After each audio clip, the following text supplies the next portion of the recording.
Welcome back, fight fans. We're back again for one last show this year, being 20. Well, actually, I don't even know what year it is. 2023, I think. I don't know. So we're back one last time for UFC 296. We'll talk, of course, about UFC Vegas 83 before we get into UFC 296. So we'll start off with that right away. Didn't take notes on the last half. I actually don't even know why I stopped taking notes, but I stopped taking notes. So the last few fights I won't have the notes, but I've got my good old noggin here to remind me of things. So hopefully that'll work out. Let's get right into it. So the night opened up with RDS Rayon dos Santos, also known as, I believe, Rayani Amanda. I believe that's what she was going as. Where are we here? Bring me to Tapology. Yes, and then going against Talita Alencar, the first weird decision of the night. I mean, it was close. It wasn't like insane and completely out of place, but it was kind of like, I don't really agree with that. Yeah. So the bets ended up being RDS by decision. Well, actually, that was it. It was just RDS by decision because, oh yeah, she did not end up being in the parlays, but I was strongly considering that based on what I was saying last week. Didn't end up doing that. She was not in the parlays, and good thing too, because she got, I think, screwed over. So the bet was at plus 175. That was RDS by decision. One judge away, 1 point away from cashing that in, but hey, that's my general luck. Honestly, just way better on the feet. Shut down the grappling. This was the first round, so she clearly won the first round, at least to me. Way better on the feet, shut down the grappling. Then second round, Alencar got a takedown, ground and pound. So it seemed to be 1-1, I thought. Then neither one of them really did anything in the third round. So I mean, this is one of those things. It's like, is it a robbery? No. Should she have won? I think so. But also it's kind of like, well, Alencar wasn't really giving any offense now that I'm thinking about it. She wasn't really giving any offense at all, completely exhausted, didn't have anything left. But RDS seemed to be good and just didn't throw anything out there herself, so also didn't really have any output. So really could have gone either way, but should have been RDS, because really all she had to do was throw out 5-10 more strikes in the round, and she would have, I'm sure, probably gotten that round on all the cards, and then I would assume she would have won with that, just based on the way that the rest of the fight worked out. So yeah, she fucked that one up, and there goes the first bet of the night. I do have to say, though, this was actually, was it our best? It might have actually been the best card in terms of betting that we've had so far. Definitely top 3. So this was a very good night in terms of betting, but it started off a bit, I was a little nervous the first 3 fights. The first 3 fights, just lots of losses. I was getting pretty worried. I was like, "Oh, here we go. This is another losing week," but we turned it around. So that was the first fight. Not good. Not a good start. And already with the split decision going the wrong way, was not optimistic about the night. Moving on. Next up was Tatsuro Taira. And which Hernandez was this? There's so many of them. Hold on. Carlos Hernandez, that's what I thought. Going into this, Tatsuro Taira, of course, huge favorite. Obviously, grappling superstar here. So I went for Taira by sub, because I don't think he had ever gotten a KO before this. And then I also went with the under 1.5, just in case he got the knockout, or just in case Hernandez somehow got the knockout too in there. The under 1.5 looked good. And I mean, really could have gotten the submission. He's pretty good with the subs. Hernandez has been subbed, I believe. So just going for the under 1.5 made a lot of sense. Thankfully, that was what saved us in this bet and actually brought us almost back to even right away, was the under 1.5, because he almost got the submission, but ended up going for ground and pound instead. Actually, I don't even know if it was ground and pound. Did he? I don't know if was it a ground and pound TKO or just a regular TKO. Left hook to ground strikes. Okay. That's what it says on the Tapology. Uh, Moving on, though. Almost got the submission multiple times in the first round. I was like, oh my goodness, we're gonna get a clean sweep of this matchup. Sadly, did not get the submission, and like I said, ended up getting the knockout. But still, it's okay. The under 1.5 cashes in. So we're in the green on the matchup, not on the night, but pretty close. That was at plus 140, the under 1.5. So that's 2.4 units, minus, of course, the 2 units that we put into that matchup. So that's 0.4 units of profit. And of course, like I said, if you include that first one, that's 1 minus 0.4.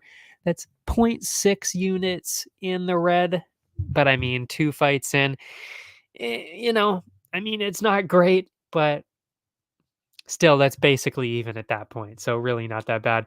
Moving on from there, it was the dog of the night. I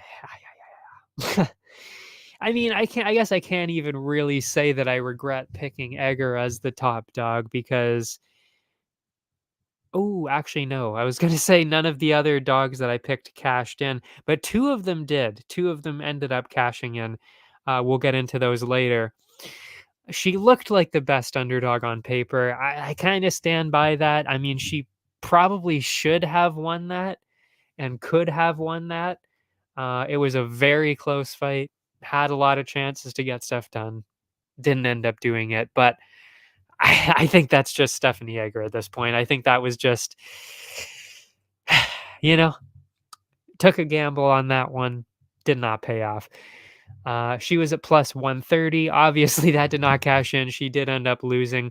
And I did pick the under 2.5 because both of them had so many, or at least they were involved in so many finishes. Seemed like a reasonable thing to do.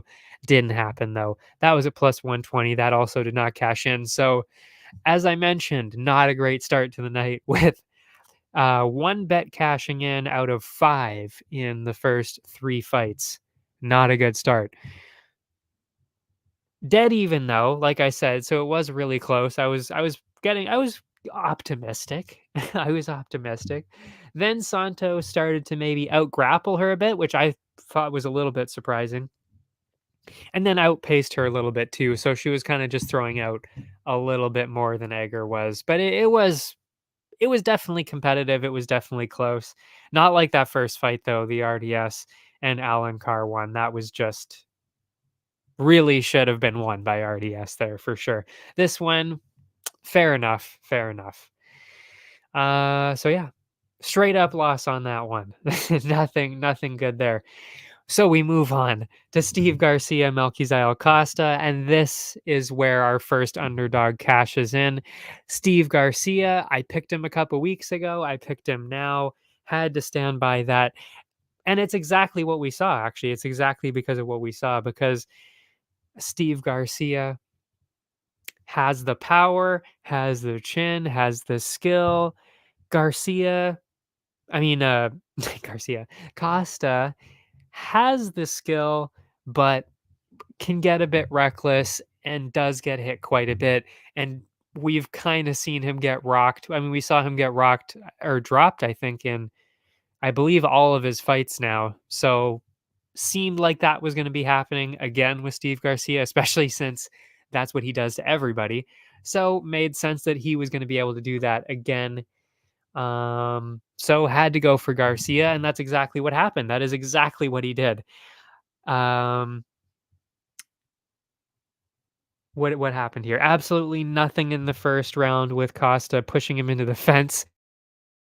So a little bit concerned in the first round. Wasn't sure what was going to be happening after that. But then in the second, Garcia comes out, drops him right away, and then just absolutely just rips him apart with combos and ground and pound to get the win.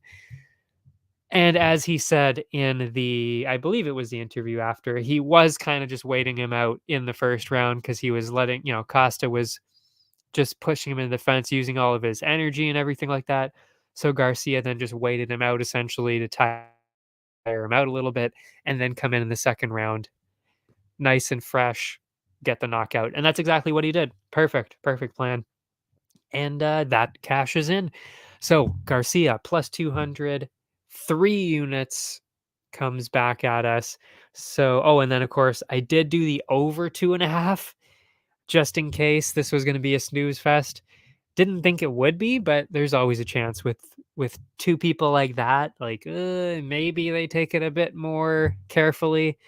Wasn't sure, and they're pretty durable. I thought maybe they were going to be fairly durable, so had to go for the over 2.5. Didn't cash in, but like I said, full unit of profit because 3 minus 2, that's a 1 full unit up. Yeah, so that makes up for a little bit of the losses, but again, we get most of our profit later in the card. But yeah, still not doing bad at this point, and our first underdog cashes in. Looks good.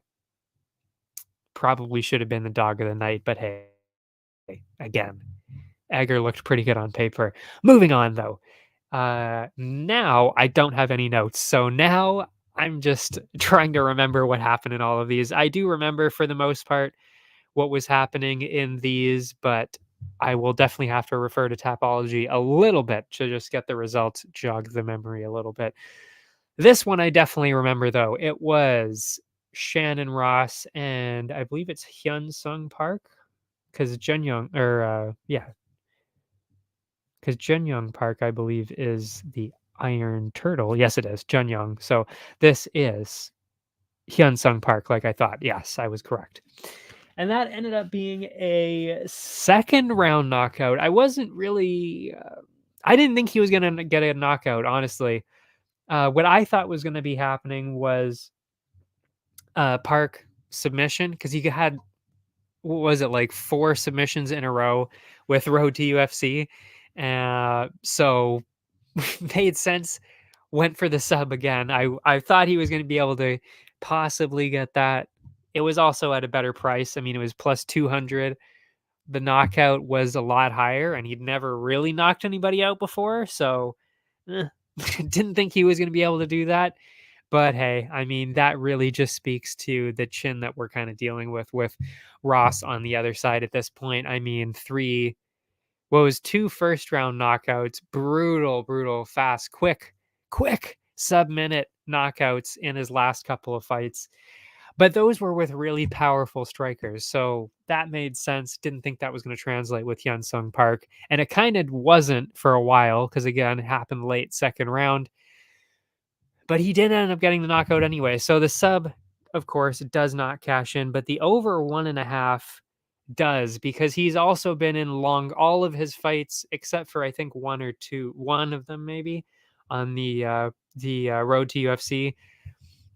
They were mostly all longer. What is like why does this always happen? Stuff like this. So stupid.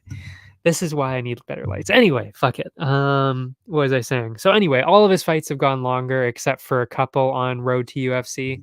So made sense that this one was going to be a little bit longer. Of course, Shannon Ross on the other side has had the opposite effect with all of his UFC fights being, like I said, a minute long. But like I said, Park not really a knockout artist, so figured it was going to be going a little bit longer, and that is exactly what happened. It was over 1.5, just barely though. It was a couple minutes over 1.5, but hey, we cashed it in plus 140. Doesn't get the sub, but like I said, the over 1.5 cashes in, so that's still green. 2.4 minus 2, that's 0.4 units of greenery in there. That might have put us at about even. I didn't do the math in this, but I would imagine it was probably pretty close to even at this point on the night with that. So yeah. And I mean, that's exactly what was happening. He was, Ross was doing fairly well, but still clearly just not UFC level. Probably not going to be seeing him back in the UFC. I would be pretty shocked actually if he got any more matchups because like when you lose 3 in a row like that, and I mean lose on the Contender Series too, so it's really 4 losses in a row in front of UFC audiences, none of them really all that close. I mean, this one was a little closer, the Contender Series one maybe a little closer, but I mean, yeah, I mean, have 2 half close fights and then 2 sub-minute knockouts. I mean, yeah, you're probably not gonna be coming back, so probably the last we see of him, uh for quite a while, if not uh, last time we see him in the UFC. We'll see. What was I going to say though? Yeah, but good to see that Road to UFC. Somebody from the Road to UFC gets a win. And like I said, I still can't think of anybody from the Road to UFC that has fought other than him. I think that might have been the first. It's which seems crazy because it ended. The first season ended a while ago. I think it was a year ago now. So it's kind of surprising that I don't remember anybody else having a fight, but I can't really remember anybody else having a fight, honestly. Maybe there was, but oh no, I think Rinya Nakamura might have had one too. So there have been a couple of them that did have fights, but definitely one of the first, and good to see a win here. Because he was one of the ones that won on the show where I was like, is he going to be able to do okay in the UFC? I'm not really sure. Thankfully, he did get it done. So that's good to see. Um, so yeah, a little bit more profit there. Then we go on to Song Kanan and Kevin Jose on there. And Jose, of course, was one of the people in our parlays along with Tyra earlier. I should have mentioned that as well. Of course, Tyra was going to be in the parlays, and Jose was as well. Um, the bets ended up being Jose by finish and under 1.5. I really thought he was going to get it done. I mean, City Kickboxing, Song Kanan has been knocked out. I think it was like 3 or 4 times in less than in that first round or first round and a half.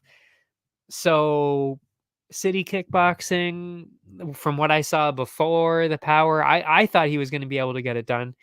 Did not end up getting it done. Well, not by finish anyway. He still got the win, but did not get a finish. That might have been a dumb bet, though. The Jose finish I stand by, but under 1.5 probably shouldn't have gone in that direction. Maybe should have gone with over 2.5 if that wasn't plus money. I'm actually not quite sure what that was at now, obviously. But the under 1.5 was plus 162. Finish was plus 140. I really thought he was going to be able to get it done. Did not.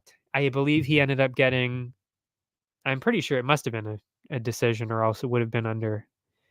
Yeah, it would have been under. Let's see. It was a decision. Yeah. I remember it being pretty one-sided.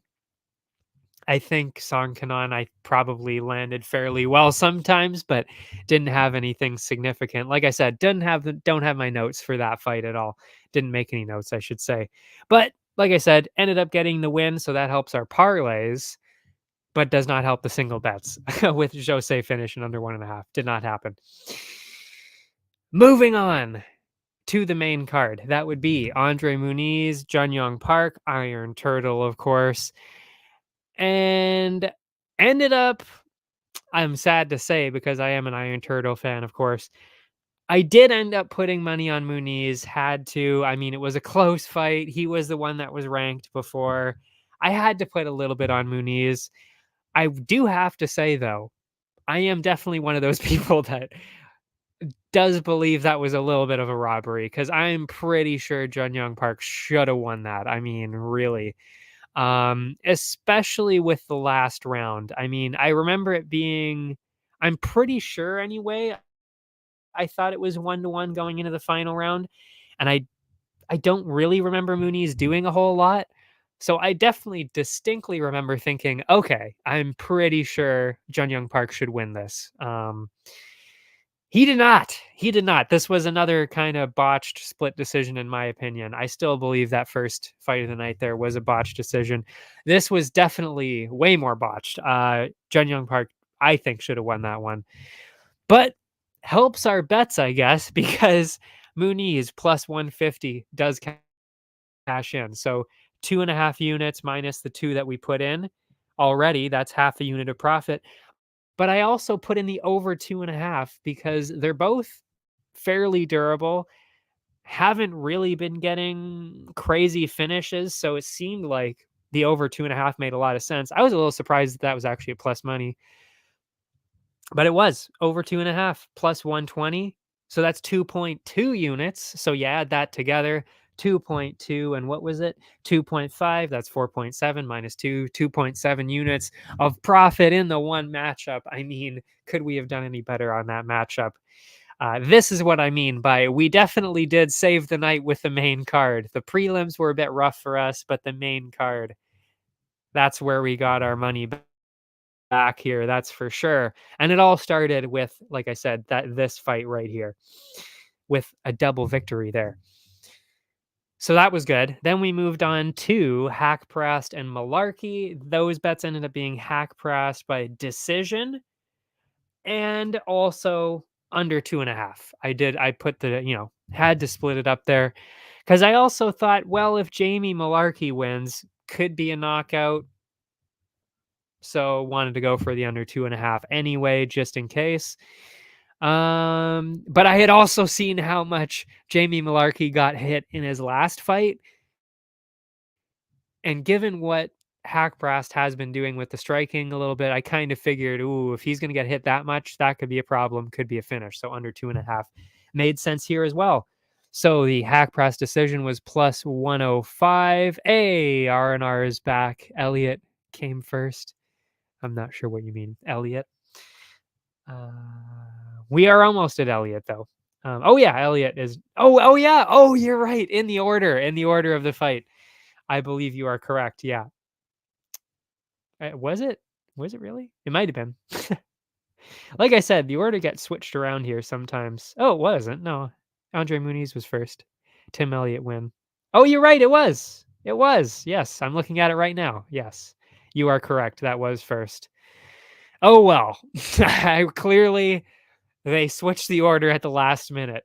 Anyway, so I'll go back to the order that I was doing because I was almost done this one. But yes, thank you for that. I actually completely forgot about that. See, this is what happens when I don't write notes during the fights. Shit like this happens. Yes. But yeah. Okay. Where was I here? Oh yeah, Hackprast, Malarkey. Like I said, didn't have the notes, but I do remember Hackprast landing quite a bit more as I expected. I did kind of say that, or at least I think I said that last week. I'm pretty sure I did that. The other guy was doing better in the striking against Malarkey than he was with Hackprast. Anyway, so does not get the decision, but the under cashes in. So that was good. Under was at plus 162. Decision was plus 105. So funny enough, we actually got the better result with the under anyway. So that was actually better. Plus 162, 2.62 minus the 2 units. That's 0.62 units of profit again on the main card. Where, like I said, we stacked it up on the main card. We really did. So yeah, that goes on from there. And next one up, or as we have found out now, just before that happened, I should say, was Sumudarji, Tim Elliott. I mean, I did say this last time. I was like, I'm pretty sure Tim Elliott should win this. I mean, just based on who he's fighting, and then Sumudarji was submitted by Matt Schnell. Doesn't really seem to have a good kind of style for somebody like Tim Elliott, or, like not compatible for Sumudarji, I should say. That's the better way of saying it. So the bets ended up being Elliott by submission, of course, because he had been submitted so many times. Elliott did actually lock up some submission attempts against Mokaev and people like that. That's pretty impressive to do against Mokaev, to get it that deep and everything. So I figured if he got submitted by Matt Schnell and a couple other guys, Elliott's going to get it done too. And that is exactly what happened. That was at plus 275. So that was a big one for us. Plus 275 for Elliott by submission. That cashes in. I did balance it out with the over 2.5. So that brings it down a little bit, but plus 275, we can afford to hedge it a little bit with that. So 3.2 or 3.75 minus 2, that's 1.75 units of profit again. So yeah, even more profit. We're just stacking up the wins here on the main card. I mean, my goodness. And I mean, it really was never close. I mean, Elliott was just dominated that fight. I mean, yeah. At least from what I remember in my mind, it wasn't even close. Could be wrong about that. Maybe he had a couple moments. I don't think he did, though. And then we move on now to the co-main event, Anthony Smith. Oh, this was a sad one. This was a sad one. I don't know if you felt the same way, but this was a sad one to watch, I got to say, against Khalil Roundtree here. A little surprising too, I'm not going to lie. I think it might have been the fact that it was late notice. And funny enough, Roundtree actually said that in the press conference too, when they asked him about Anthony Smith, like, should he keep fighting? Should he retire? Which I think is absurd. Obviously he shouldn't. Just keep fighting. Like, you're still obviously top 15 worthy. Like, he just beat, did he not just, was it Johnny Walker that he just beat? I mean, he just beat a couple of guys in the top 15. Like, fucking relax, people. He should still be there, especially since Anthony Smith. I mean, I would watch him fight for at least another 3-4 years, and it doesn't matter who he's fighting. Like, it could be random. I mean, like, especially when there's people like Potieria and people like that in the UFC still at light heavyweight. Come on, just throw them in Anthony Smith so he can get an easy win. Get 40 wins, then retire. He's at 37 wins, I think. Just get 3 wins over nobodies, get 40 wins, then you can retire, and we're all going to be happy. That's what I would love to see.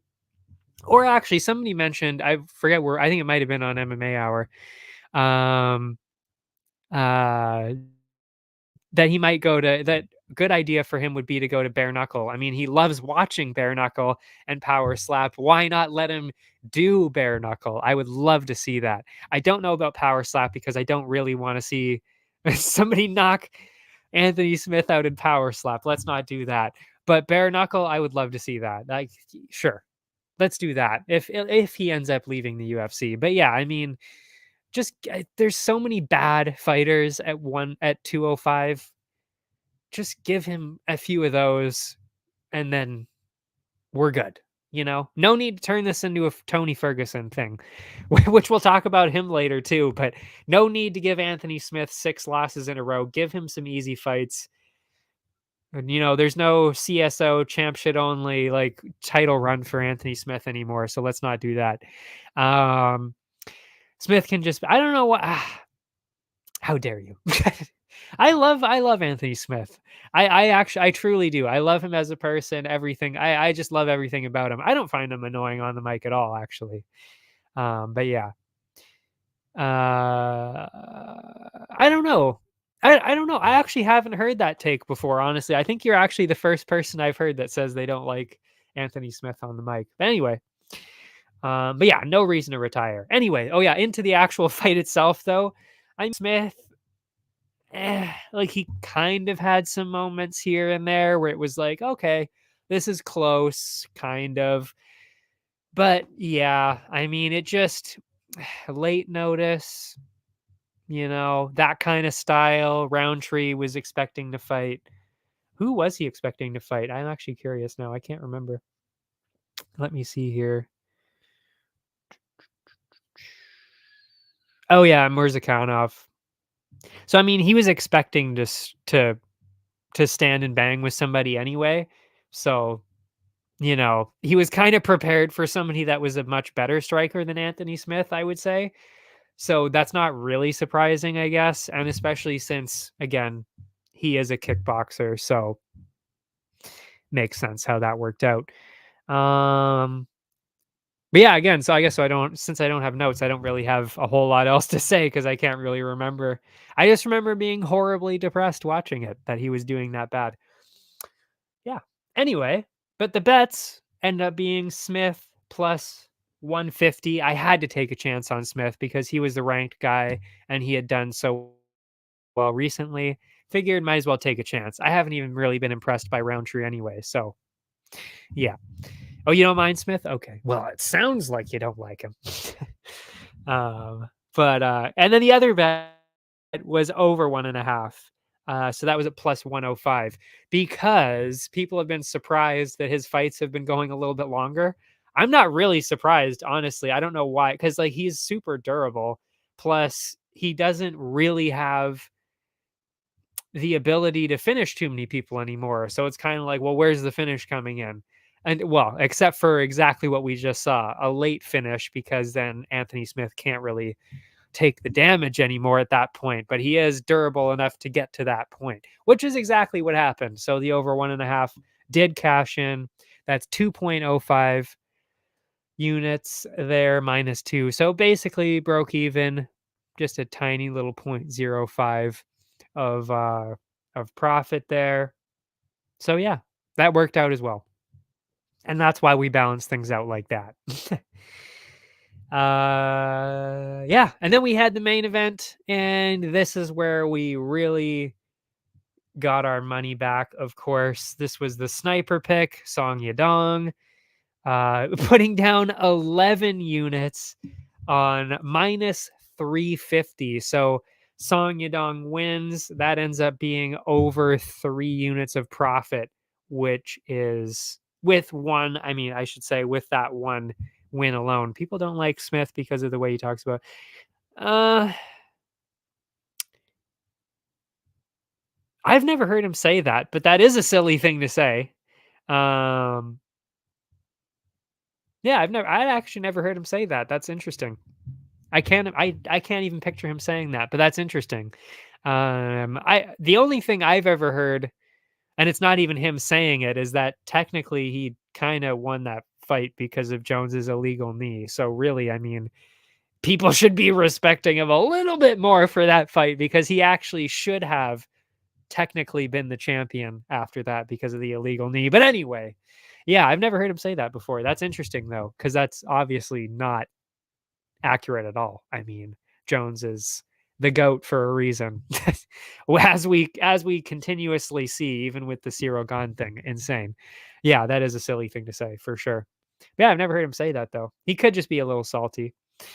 Who knows? I mean, DC says this, some things here and there too about Jones and about a couple other people that he's fought, and it's like, come on, DC. I think you just kind of sound a little salty now because you don't like John Jones. But yeah, but I mean, yeah, exactly. You really could say that about any good fighter. I mean, like Khabib can't strike for shit. So I mean, like, like what are we talking about? There are some like literal like top 5 champions of all time that don't even have a well-rounded skill set. Like like I just said, like Khabib can't strike. So, you know, if he didn't have, if Khabib didn't have the Dagestani handcuff in his pocket, he wouldn't be winning. Well, yeah, no shit, because that's the only thing he was insanely good at that nobody could really stop. So yeah, of course.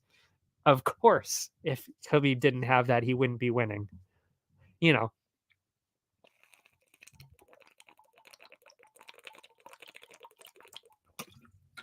Anyway, or if Connor didn't have his left hook, or the what is yeah, it's I think it's usually the left hook.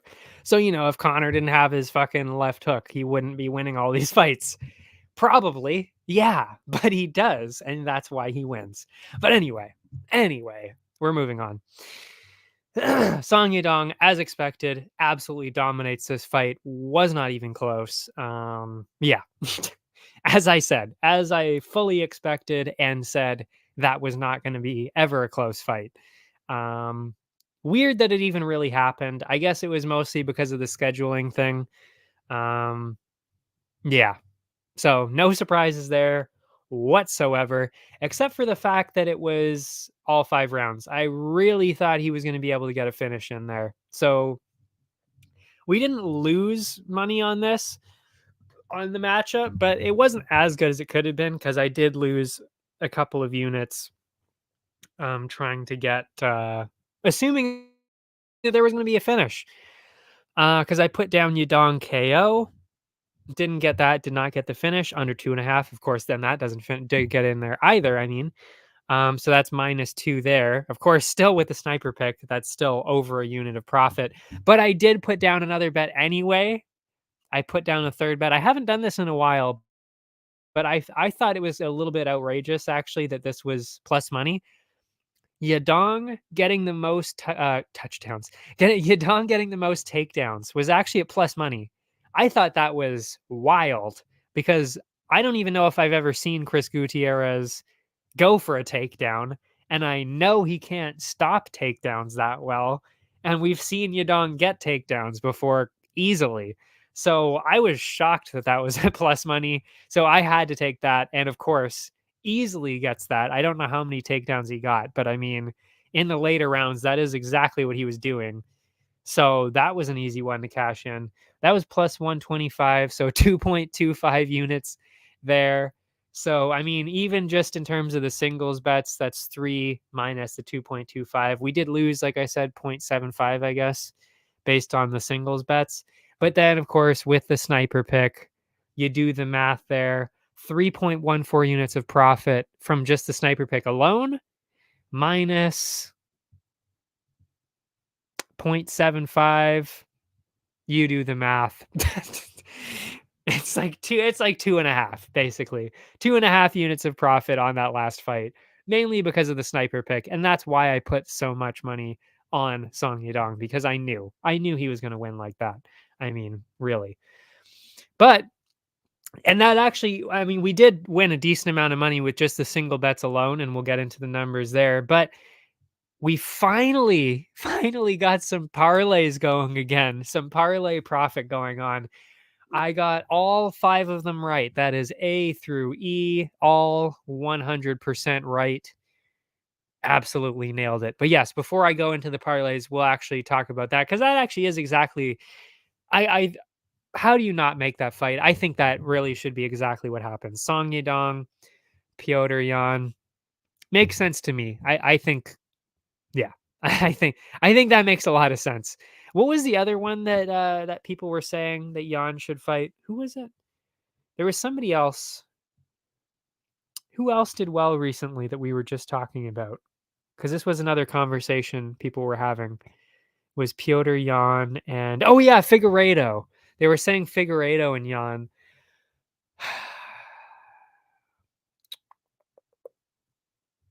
Yeah, I don't know. I don't know which one I'd rather see personally, actually, because I mean Figueiredo, champ at 125. You kind of want to see, like, can he be a 2 division champion? Maybe.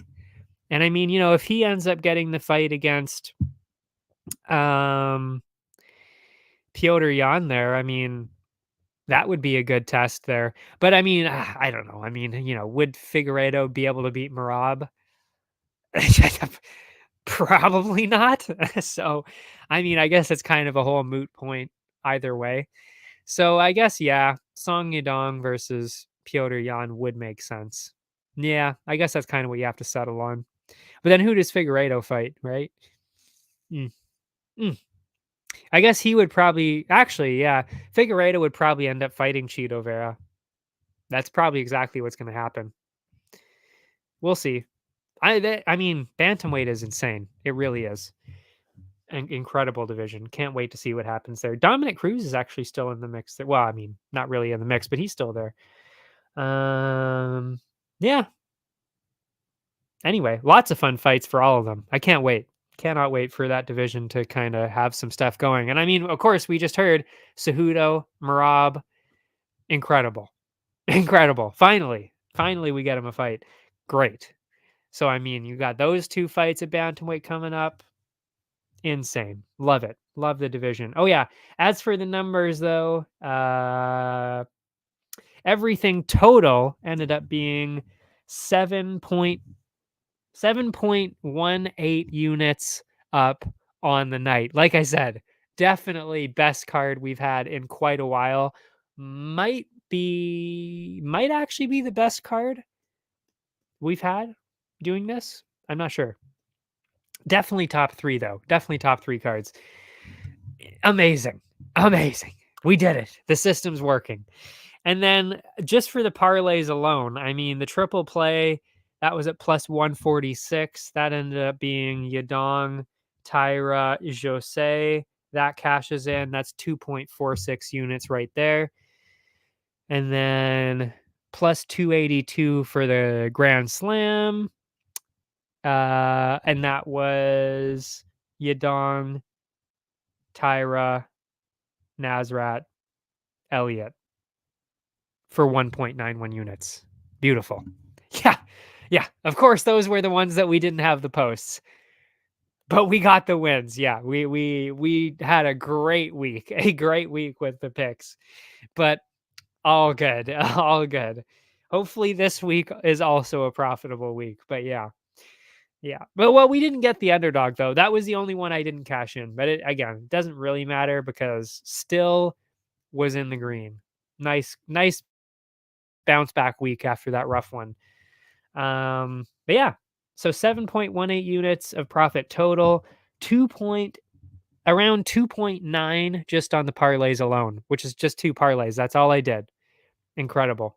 Did you see the alternative main card post with the flags? When did you send that? Because if it was recent, then no, because I haven't been on Instagram much, so I don't know if I saw that. If it was the other one, I mean, oh, I'll just check. And then we'll get into UFC 296. No, I definitely did not open that yet. I will look at that later. I did not open 2 messages yet. It says there's 2. So no, I didn't. But yes, we will get into that later. Recently, yes. Oh, okay, yeah. I will check later. Moving on to UFC 296, the last UFC card of the year. And by the way, actually, there's one unified MMA for Alberta. That is still, there's one this week. I believe it's Friday. And I think that's it also for Canadian MMA. So that's the last Canadian card of the year, is that one. UFC press conference tomorrow, I believe. I'm actually going to watch it. I never watch the press conferences because, to be honest, they're they're pretty boring and nothing really happens. And I mean, the questions that they do get are kind of just like, that's fucking dumb. But with these people involved, I feel like I kind of have to watch just to see what's going on, because there's way too many insane personalities on this card for me not to watch that.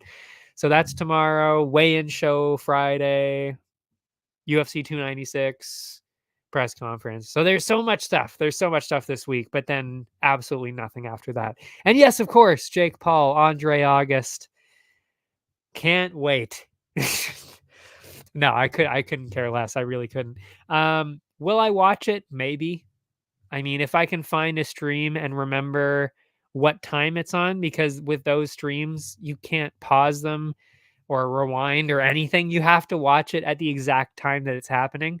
So you have to remember when the fight is, tune in and get it at the right time to then watch those fights. So it doesn't always work out for me, but I'll try. I'll try.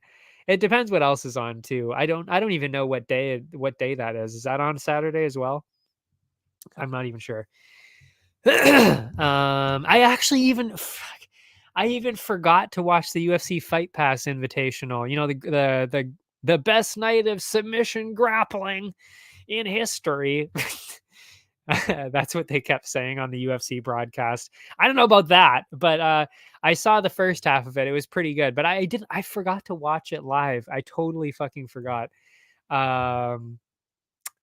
So I'm still in the process of watching it, but it is good so far. GSP on the mic, Gordon Ryan on the mic. Love that. Going pretty well so far. If you like submission grappling or just grappling in general, it's actually really cool to watch. UFC Fight Pass Invitational. Oh, it is on Friday. That makes sense because I don't think they would want to compete with UFC 296.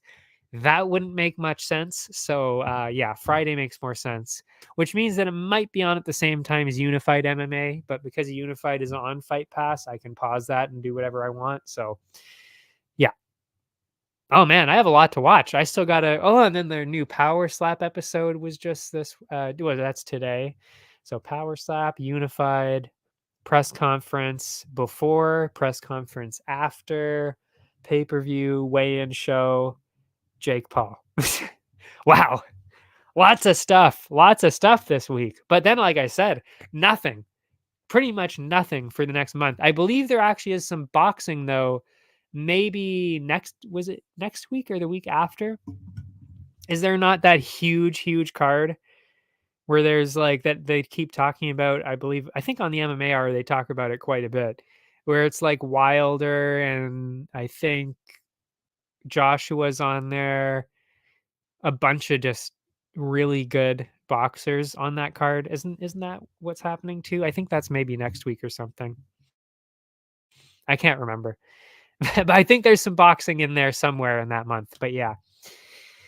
Anyway, UFC 296. Here we go. So that opens up so far, at least. I mean, they might change the order on me again, as always. But Randy Brown, Muslim Salikov. A little surprised the way the line worked out on this. Maybe not. I don't know. It really is kind of a 50-50 one on this. Because there is the height of Randy Brown. That's a little concerning. The reach and everything. But, I mean, Salikov can bang. Like this, he is actually pretty good. I mean, he's had a couple of rough goes recently. Let me see what happened here. But he should be able to win this, especially with his style. Oh yeah, he lost to Dalby. I mean, Dalby, I don't even know what to say about Dalby. He's kind of just come out of nowhere. But this was kind of his first victim. This was Dalby's kind of first, like, oh shit, okay, Dalby's actually pretty good, because I don't think anybody really thought that he was going to beat Muslim Salikov here. But he did. With the grappling, Randy Brown doesn't really have grappling, so I'm not really sure how Randy Brown wins this, considering he doesn't really have the grappling. Yeah, I mean, Muslim knocked out Andre Fialio. I mean, a couple other people have as well. Was doing well against the Leech, and then Li Jinliang somehow came out of nowhere and got a knockout there. But yeah, I don't know. I think he should win. He's got all the skills. I mean, he's so quick. The spinning kicks, the spinning everything. I mean, it's pretty incredible to watch. And I mean, Randy Brown beat Wellington Turman in his last fight. That's the win. Like, that's the win that you're saying that is so impressive that it's going to be beating Muslim Salikov. I don't know. I'm not hugely impressed. I don't know. I think it's going to be very close. Could go either way. I'm not saying it's going to be a washout and I'm taking Salikov everywhere, 24/7, but I'll give him the benefit of the doubt that he is a better striker. So Salikov, dog, got to go with that. And since there are so many finishes, I got to go with the under. But we'll see what the odds end up being. I mean, we never know what the odds are going to be like here. Let's see. What do they have? Salikov plus 200 right now. That is wild to me. A win over Wellington Turman makes you a massive favorite over Muslim Salikov. Okay. Sure. That makes sense. And the under, okay. Oh, the under is plus money as well. That's interesting. That's very interesting. Okay, well, I'm definitely taking both of those. I mean, if you get knocked out like that easily by Jack Della Maddalena, I know JDM is good, but he got his ass beat in that fucking fight. That wasn't even close. So I mean, Salikov's capable of the same thing. So under 2.5, I like it. I love these two bets right away, right off the bat. Next up is a debut. That would be Shamil Gaziev or Gaziev. I don't know. I'm assuming it's Gaziev.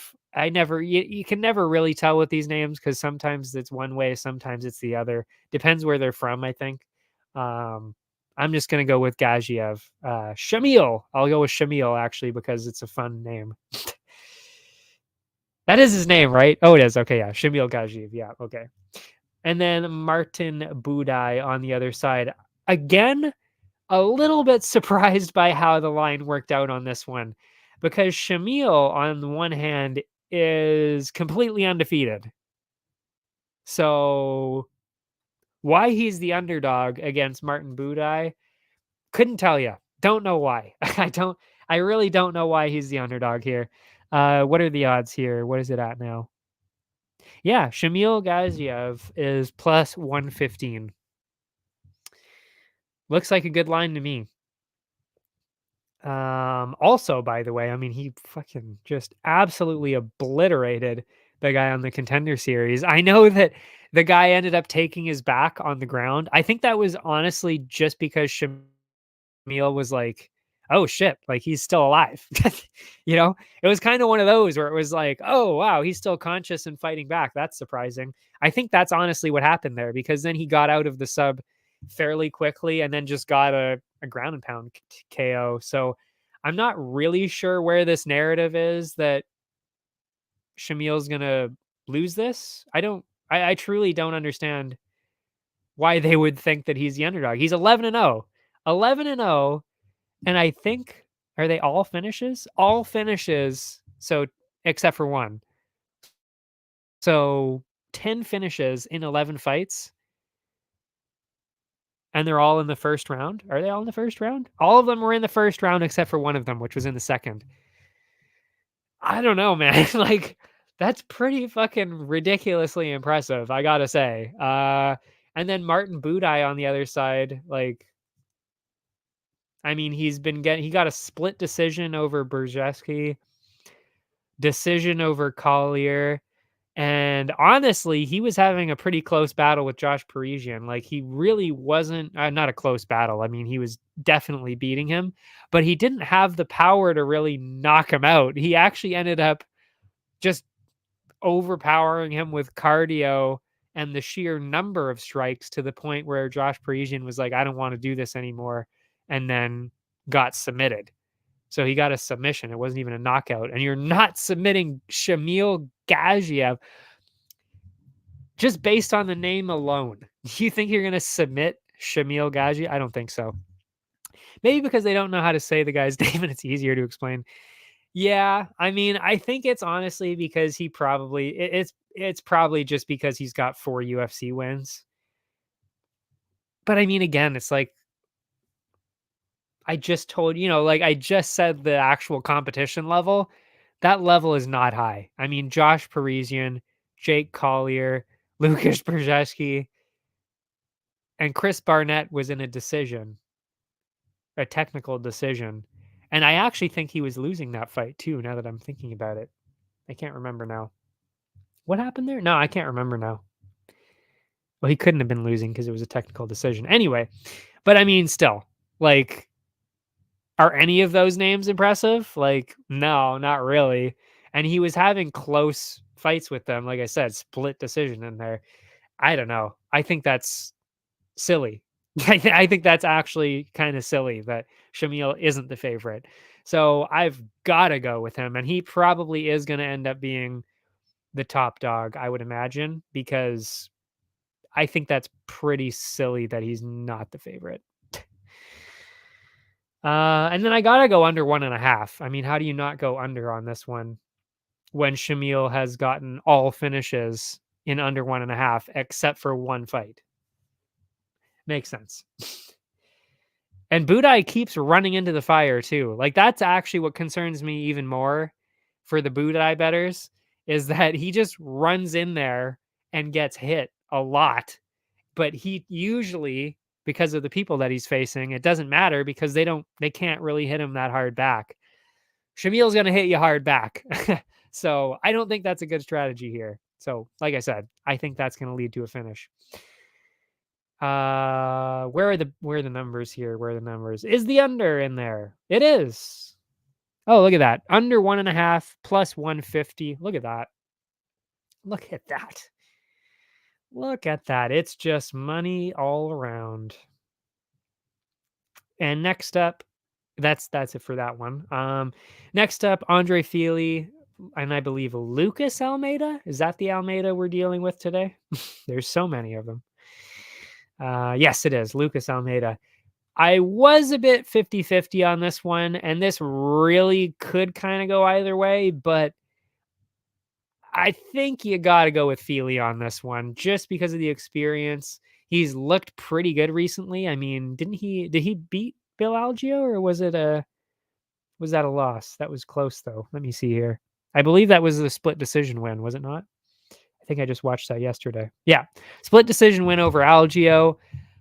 Knocked down Wood there. I think he knocked him down. Did he knock him down twice or once? I know he knocked him down at least once.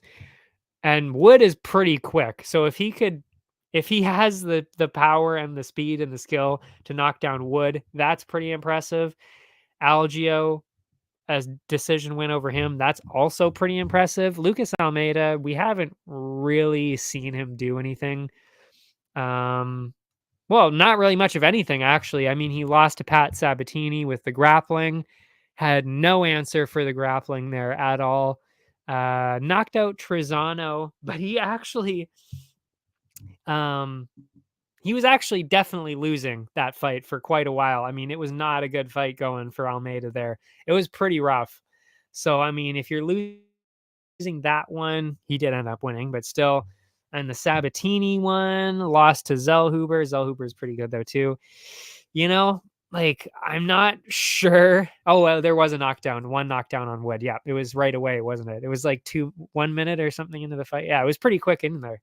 Yeah. Okay, that's good to know. But yeah, so I mean, incredible. And yeah, like I said, Feely, split decision win over Algeo, Wood. Yeah, he should be able to win this. He should. He should. Feely, though, not the most consistent, which is why I won't have him up too high on the parlays. But you definitely got to think that he should be able to win this. So he's at minus 188 right now. I'll be going with Feely by decision, probably. Let's see the over-under here. Oh, interesting. They're actually pretty much dead even on the over-under 2.5. Ooh, so should I go under 1.5? Possibly. I'll probably end up going under 1.5 and then Feely decision to balance it out. That is probably what I will do. And I mean, Feely has been finished in the first round before too. So if Almeida does get the win, it probably would be early. So the under 1.5 still makes sense. So we'll do that. I'll write that down. Under 1.5. Where are we here? Under 1.5. There it is. Alrighty. Moving on from there. This one actually is a lot closer than people would probably realize, or at least I think it is. Ulanbekov, Durden. I mean, Durden has been kind of on a tear recently. I mean, I don't want to say, I don't even know how I feel about his competition anymore because all of the people that he's been fighting are kind of those people that are like, are they good or are they not good? I can't really tell yet. Like Charles Johnson, I mean, we've kind of figured out like maybe Charles Johnson actually isn't that good. So I don't know how I feel about that win, but he kind of dominated that with wrestling. The Jake Hadley one, I mean, Hadley was doing pretty well, but he's also not really that well rounded in terms of the grappling. So it's like, fuck, like, is that just Hadley not being able to wrestle that well? Or is Durden actually like really, really good? It's really hard to tell with this guy. This is one of the only people on the roster that I truly continuously cannot tell if he's good or not. This is where we'll find out for sure. Because if he beats Ulanbekov, he's good. If he doesn't, then eh. And then I mean, but Ulanbekov also recently has also been a little bit confusing too, because that whole Elliott situation, I mean, That's got to be one of the most frustrating fights I've ever seen. I watched it again yesterday, and I still can't believe that he lost that. Fucking hell. I mean, just the blatant cheating from Tim Elliott in that fight was absolutely outrageous. I mean, holy shit. The glove grabbing. I think there was some fence grabs in there too. Quite a few other things. And I mean, the questionable, and I mean questionable because they technically were legal. The knees against the fence. I mean, literally the guy Ulanbekov's knee was like this far off the ground, so technically it's legal. But when Elliott threw it, was it legal? Was it it's like these things are like down to a quarter of an inch. Do you think he really knew that his knee was off the mat? I mean, and he did that, I think it was 2 or 3 times in that fight. So it's kind of like, oh my God. And then, when you pile that up with the glove grabs and all the other stuff, and then there were some groin strikes, eye pokes. I mean, holy shit. It's no wonder that Ulanbekov lost that fight, because it was just one thing after another. It was continuous. I couldn't believe it. And Elliott, actually, that's probably the best I've ever seen Elliott as well. So that didn't help either. By the way, if you want to see Khabib lose his fucking mind, watch that fight, because that's the only time I've ever seen Khabib lose his mind, because he was in the corner there coaching, cornering Ulanbekov on this, and he was seeing all the cheating too, and he was just losing his shit. So if you want to see that, let's go watch that again, Elliott Ulanbekov. But anyway, yeah, so that was just, and I think all the cheating just kind of threw him off too, threw him off his rhythm so much that he was like, what the fuck is going on? And you could even tell during the fight, you could go back and see this. He was yelling at his corner, like, what do I do? Like, what, what am I supposed to do here? He was yelling at his corner. I think he did in 2 different rounds. Like, what is happening? Like, because there was so much weird shit going on in the fight. I think he was kind of just like, what the fuck is going on? This is a weird one. So, I mean, I don't even know how I feel about that loss. And by the way, if he wouldn't have done the glove grab in the second round, I think he would have won that round, Ulanbekov. So he would have won 2 rounds to 1. So I think he would have won the whole fight if it weren't for that glove grab bullshit combo that Elliott landed right there, because that was ridiculous when he did that. So if he wouldn't have done that, I think Ulanbekov might have won that fight, and we would have been talking about a whole different trajectory, career trajectory at this point. So I don't even know how I feel about either one of these guys now.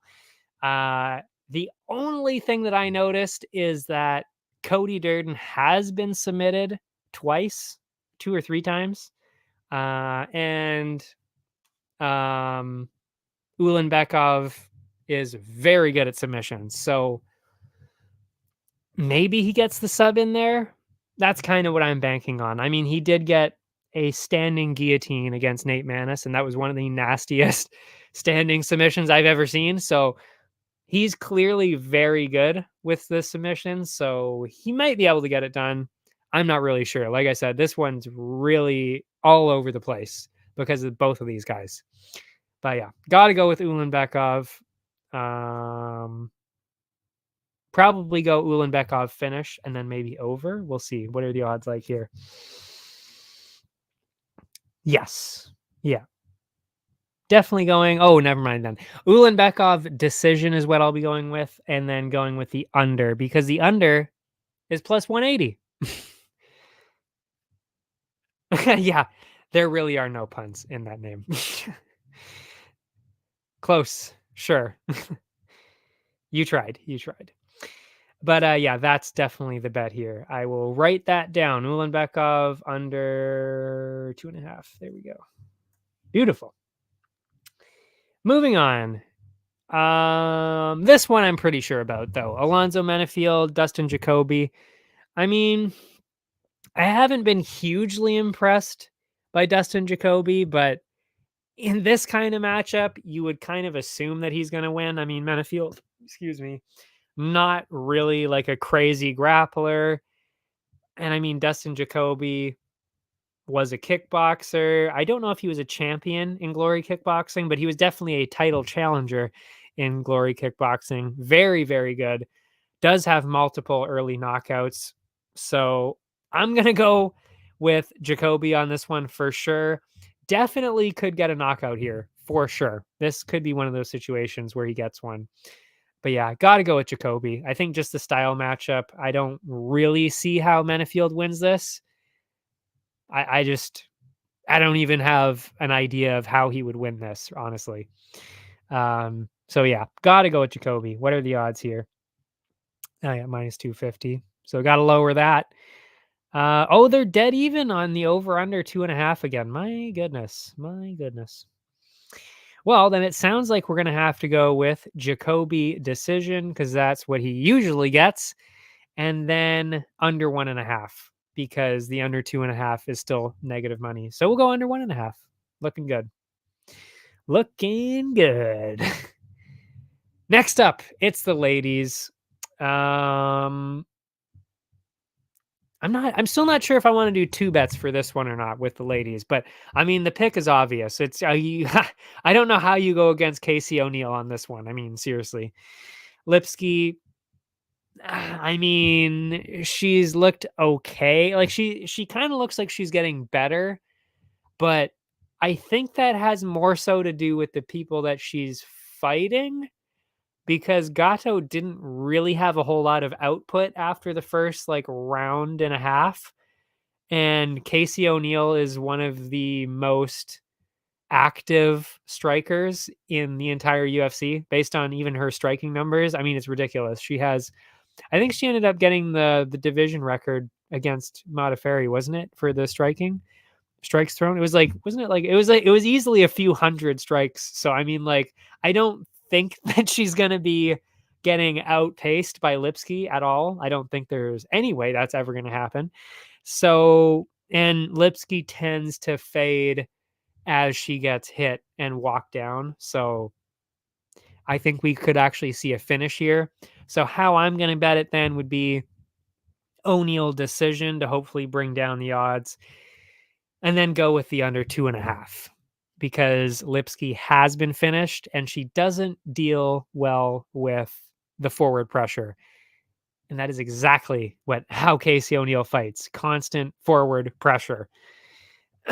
So yeah, she will be in the parlays for sure and up very high on them as well. As for the odds, what do we see here? Oh yeah, okay. Yeah, under 2.5 looks good. That's at plus 150. Looks good. Looks good. Man, the bets are really shaping up today. I like the way these are going. Next up, I'm not going to lie. I was I was kind of 50-50 on this going into this one, but do you not, I feel like you kind of have to go with Garbrandt at this point. Garbrandt, Kelleher, they've they've both been very inconsistent lately. So again, this is another very tough one when it comes to that. But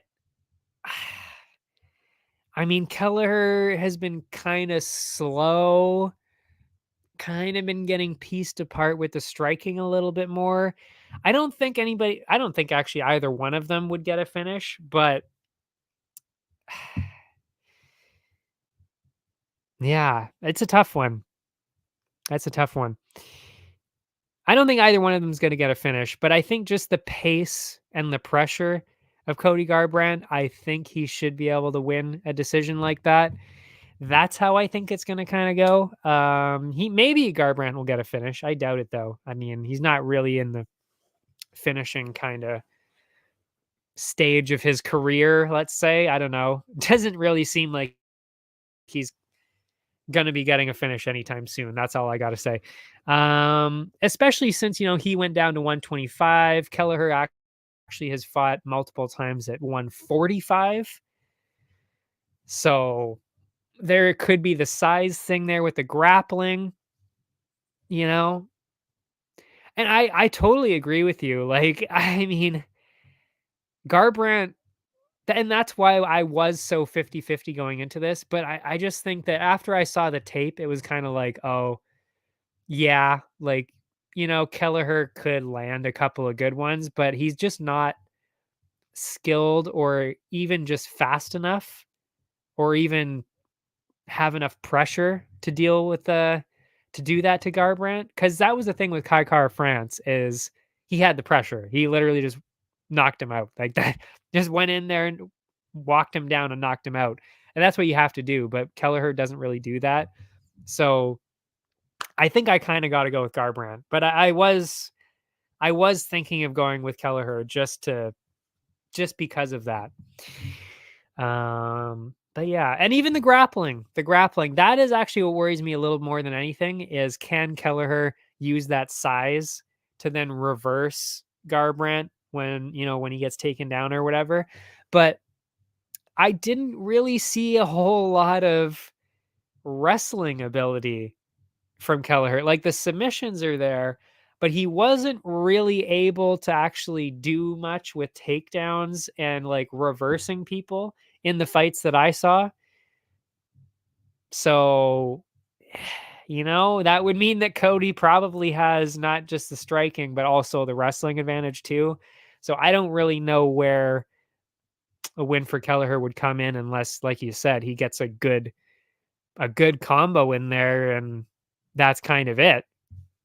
But yeah, I don't really see any other way for him to win. I don't think he could ever get a submission win over Cody either. Because again, you got to remember, Cody was a champion too. Like I think he can defend some submissions, right?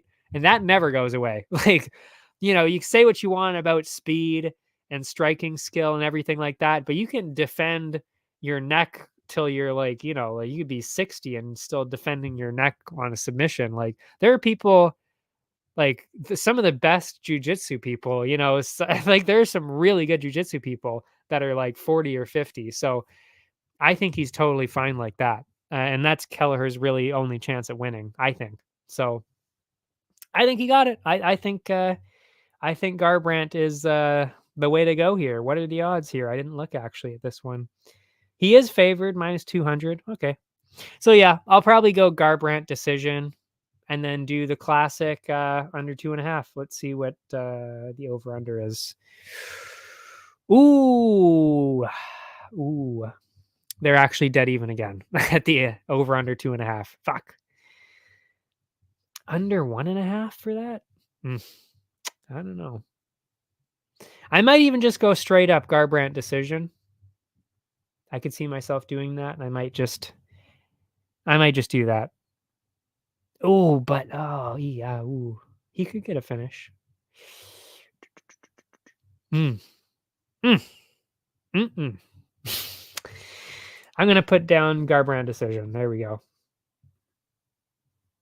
And yeah, I'll pencil in the under for now. We'll see. I'm not sure about that one yet. We'll come back to that later. Later in the week, I'll come back to that. Moving on, though, this next one is, I think, pretty obvious. Irene Aldana, Carol Hossa.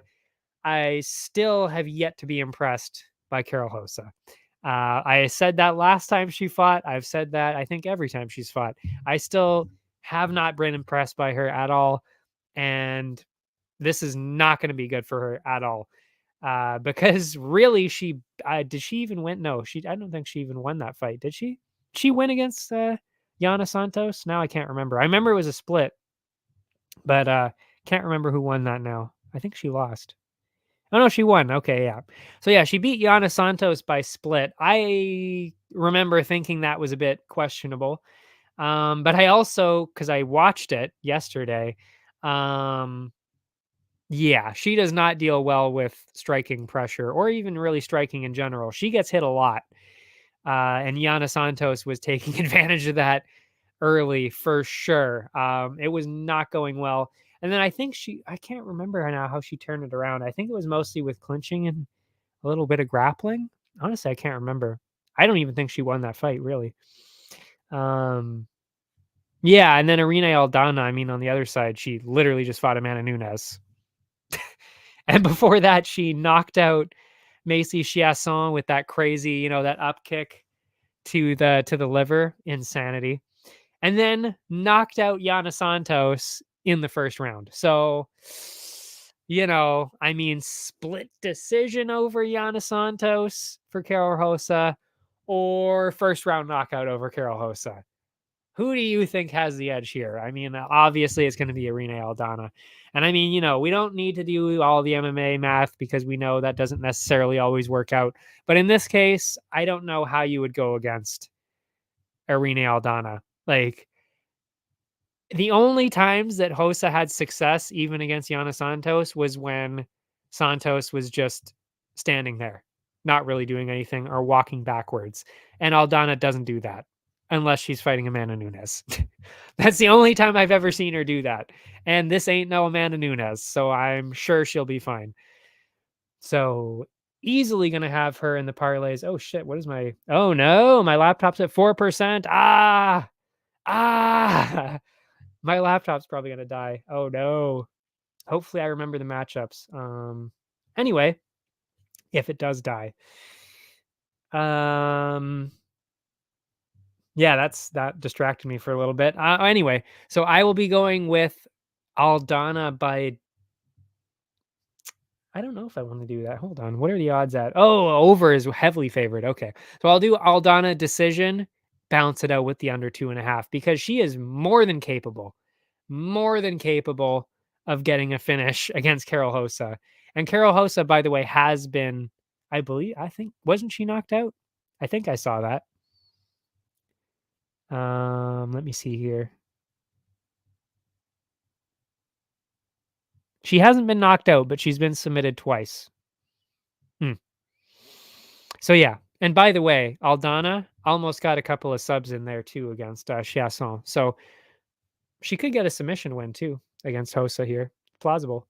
The old club and sub, drop them with the old 1-2 and then lock in the rear naked choke. That's usually how it goes, the club and sub. She could definitely get that done for sure. So I will be balancing it out with the under 2.5 guaranteed. Yeah. So that's it for that one.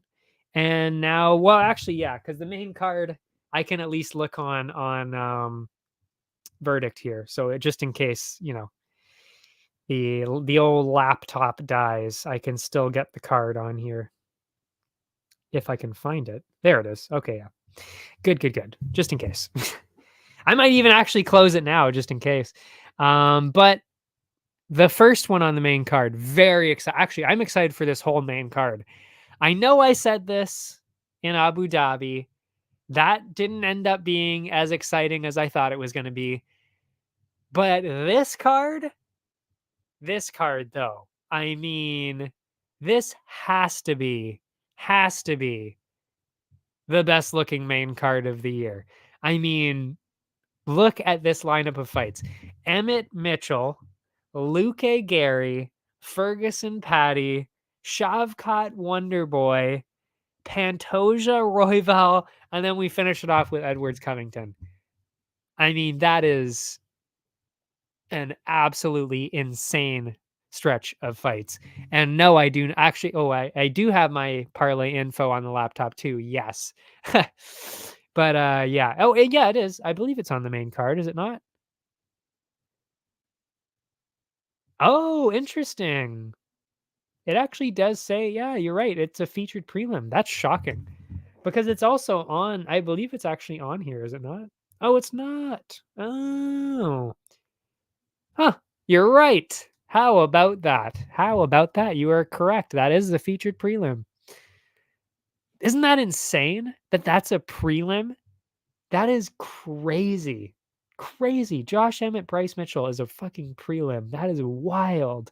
That just speaks to how good this card really is. That is crazy. But anyway, yeah. No, you're right quite a bit. I mean, not necessarily on Tapology, you're not right all the time. But yes, you're right a lot of the time on here. I agree with you very often on here. And we all know that I'm usually right. But yeah. So Josh Emmett, Mitchell. Originally, I actually was heavily favoring Bryce Mitchell on this.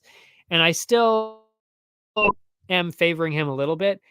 But I'm not gonna lie, like I actually think Josh Emmett might have a chance at winning this. No, you're not a casual. I would not call you a casual at this point, especially if you know every single person on the prelims on this card. Because I mean, I don't think that Lucas Almeida is necessarily a household name, or Cody Durden or Tagir Ulanbekov. Like a lot of those names are not necessarily you know crazy names. So I would not call you a casual at all. But still, good for you that you're getting there for sure, knowing all these people for sure. I don't know how long it took me for me to get to know the names. It definitely did take me a while. Even doing this because like I said, well, like you actually, because you don't have Fight Pass, I don't think you can usually watch the first few fights. I couldn't. I usually had to just watch the main card because that's all they showed at the time. Even now, they still really only show the main card in Canada, which is garbage. I hate when they do that. But yeah. So yeah, yeah, impressive. Anyway, the fight itself. Oh yeah. So you can't watch the early prelims ever. That blows. I know exactly. Like I said, I know exactly what that's like though. When I started watching, they and I didn't have Fight Pass. This was when Fight Island was around, and they had a card on a Wednesday. I don't know. I'm sure you probably weren't around back then watching it, but they had a card on a Wednesday because it was Fight Island. Like, holy shit, it's Fight Island. We're gonna have what was it, 4 cards in 3 weeks or something like that, or 5 cards in 3 weeks or something like that. They went crazy, crazy with Fight Island. In I think it was 2020 or 2021 or something like that. They went crazy with this, but the problem was they didn't show that Wednesday card in Canada. So there was an entire card that I couldn't watch on Fight Island because I was in Canada and I didn't have Fight Pass. That was an absolute fucking nightmare. I couldn't believe that.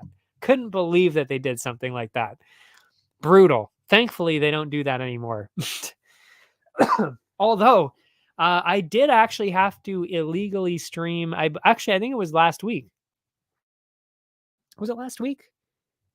It was either last week or 2 weeks ago. I had to illegally stream it because it was off of Fight Pass and wasn't on TV yet.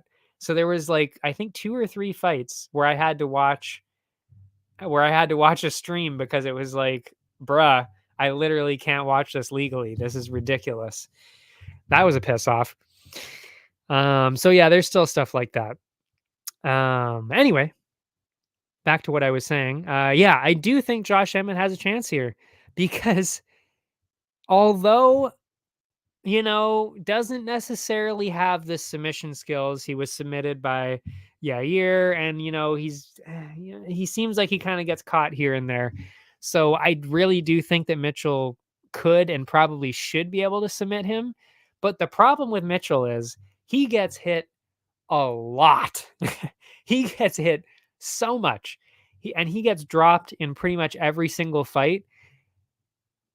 I'm sorry, but I don't think Josh Emmett is that great, but there's one thing that you cannot do against Josh Emmett, and that is get hit multiple times. If you get hit by him like that, you're either getting knocked out or you're getting put on the ground and he's just going to like control you, ground and pound you and do all that. So there is actually a distinct chance where Mitchell gets either knocked the fuck out, or just continuously dropped to the point where he loses the rounds on the card. I really could see that. So I'm a little worried about Bryce Mitchell. I really am. And because of that, I actually took him out of my parlays. He was originally, I put him, I think, in the C slot, the B or the C slot. And I was just like, I can't. Like, if you get hit that bad by every single person you fight, I I just can't do it. I don't know. I can't do that. Not with Josh Emmett. And Josh Emmett, surprisingly, like I didn't watch the Topuria fight again because I was like, oh, he was just, that was so one-sided. And also Bryce Mitchell isn't a striker like Topuria, so that would be kind of pointless to watch. I just rewatched the Yair one again, and I watched the one before that, The Ige one again, especially since Ige just fought Mitchell, so it kind of made sense to compare the two. And yeah, Mitchell was getting hit quite a bit. I don't think that's necessarily great when you're going against Josh Emmett. So could go either way, but I'm still gonna stick with Mitchell by finish because I think he's gonna get a submission. But man, it really that's a tough one. That is a tough one to pick. And that's why I'm so excited. I'm really excited to watch that one. I cannot wait. That's one of my favorite ones on the card, which is ironic because I actually not really a fan of either one of them. I don't really like Bryce Mitchell that much, and I don't really like Josh Emmett either. But I gotta say, in terms of the matchup, that is one hell of a fight. It really is. What are the odds here? Ooh, under. Under 2.5 is plus 140. I mean, how do you not go with that? Oh, that's right. Okay, yeah. What I was thinking of doing is balancing it out Mitchell finish and Emmett, because then you kind of like, okay, you might win no matter who wins here, but then that doesn't take into account a Mitchell decision. But would Mitchell win a decision? I don't know. It's tough to say. That really is a very tough matchup to pick. And are most of the parlays on the main card? It's actually, I think it's split down the middle right here. Yeah, it is. It's split down the middle. I've got 3 on each. Three prelims and three main card. So it's split. Yeah. So moving on from that one, because I really don't know how I'm gonna bet that. I'm really gonna have to think about that quite a bit. And it kind of again depends on how the odds work out. Well, what's Bryce Mitchell? Bryce Mitchell points is plus 115. Bryce Mitchell, it'd probably be Bryce Mitchell's sub. Where's that? Plus 300? Ooh. Man, that's a tough one. Yeah, I totally get that. It really is the hardest. Well, actually, I don't know. The hardest choice for me, I think, ended up being Patty and Patty and Tony. Because I'm not gonna lie, I really think Ferguson has a chance, but we'll talk about that later. This I think both of those matchups, both of these matchups that I just mentioned are tied for the toughest for me. Yeah, it is so tough. It is very, very tough. Very, very tough. Especially because Mitchell gets hit so much. And I mean, he even did well against Yair. He really did. He was doing okay against Yair. I will now find out if I predicted your main card picks on Instagram. Yes. um I feel like, oh, yeah, well, I mean, I feel like a few of my picks are obvious. Like, I mean, I'm going with Leon Edwards. I'm going with Pantoja. I'm going with Shavkat. But yeah, I was actually really back and forth, even on the Luque Gary one. I was considering picking Luque. Ultimately, I didn't. But yeah, I don't know. This whole main card is so interesting. And you know what? I'm not even gonna lie, I was even considering picking Colby. After I rewatched the tape, I was kind of like, oh shit, actually he might have a chance here. Especially holy shit, if Leon gets point deductions again like that, oh my god. I mean, Colby really has a chance at that point. He would have won if he would have fought in London like that and he would have had those point deductions like that. I think Colby would have won that fight. No joke. So that's a bit worrying. But I mean, that's pretty rare to get point deductions like that. So I don't think so. But anyway, we're getting off track and getting out of order anyway. But yeah, I think we'll just move on from Mitchell and Emmett there because it's so close and so strange in terms of it's just so close. I don't know what to do. So I'll figure that out. But anyway, moving on. Now it's the main card. It's Ian Gary and Vicente Luque. Originally, I was actually thinking of picking Luque, but then I watched the tape again and I was like, nah, I don't think so. I don't like either. Actually, I don't know if I don't know why I never really liked Luque. I don't know what it is about Luque. There's something about him. Maybe it was the fact that he lost to Bilal, and I thought Bilal was shit at the time, so maybe that's why I don't like him. But I don't know. It's something weird about him. Like, I feel like he should be really good, but he always disappoints me. Maybe that's what it is. He's just constantly disappointing. Anyway, the point is, Luque did beat RDA in his last fight, but didn't really look that good, to be honest. I wasn't hugely impressed. Like, because I would imagine if Gary was the one who fought RDA, yeah, you're probably right about that, actually.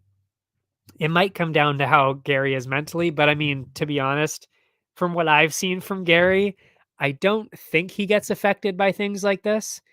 Um, so I would be shocked if if the mental stuff affected him like that. I don't think it will. I really don't. Um, Again, I do have my degree in psychology, but again, I can be wrong about these things sometimes. But personally, mentally wise, I think Gary's fine. It's just the skill part, and that is kind of where it goes towards Gary for me.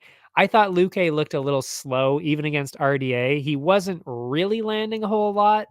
Um, the grappling was okay. Gary doesn't really grapple though, so I think it's mostly going to be a striking battle anyway. And I think just Gary just has more output. That's really all it comes down to for me. He's got more output. He's got a lot of skill. He moves a lot. Like he moves a lot. And I think that's actually what throws people off more than anything. As it's not even that he's necessarily all that powerful. He just moves. He just moves way too much for people and they don't know what to do. So I think Luque is going to have a problem with that. And that is why I think Ian Gary is going to win. So I'm actually going Ian Gary decision. That's how I think it's going to go. Too much movement, too much activity. Ian Gary decision. That's what I'm going with on this one. And that should bring the odds down, I would think. What is Gary decision like on here? 180. Well, that's pretty good. Plus 180. I love that. And then I don't even know if I really want to balance it out. I mean, like, do I think he's going to get a finish over Luque? That'd be hard to do. I don't know. I mean, if you can't, and that's the thing too, is it's like if you can't finish Neil Magny on one leg, by the way, like how many fucking times did Gary knock out the legs of Neil Magny in that last fight? I watched it yesterday. Like it was constant. I think it was at least 5 times Magny had his legs swept out. At least. I would actually, that might even be lowballing it. It might be way more than 5. Um, and Gary didn't get a finish. It was like, bruh, like Magny can't even stand. And he's getting just backed into the fence over and over again, getting dropped constantly. And it's like you still can't get a finish even after that? Holy shit. Exactly. He could have finished it and just decided to torture a man for no reason. Yes, there is that. And I mean, that's probably what he would say.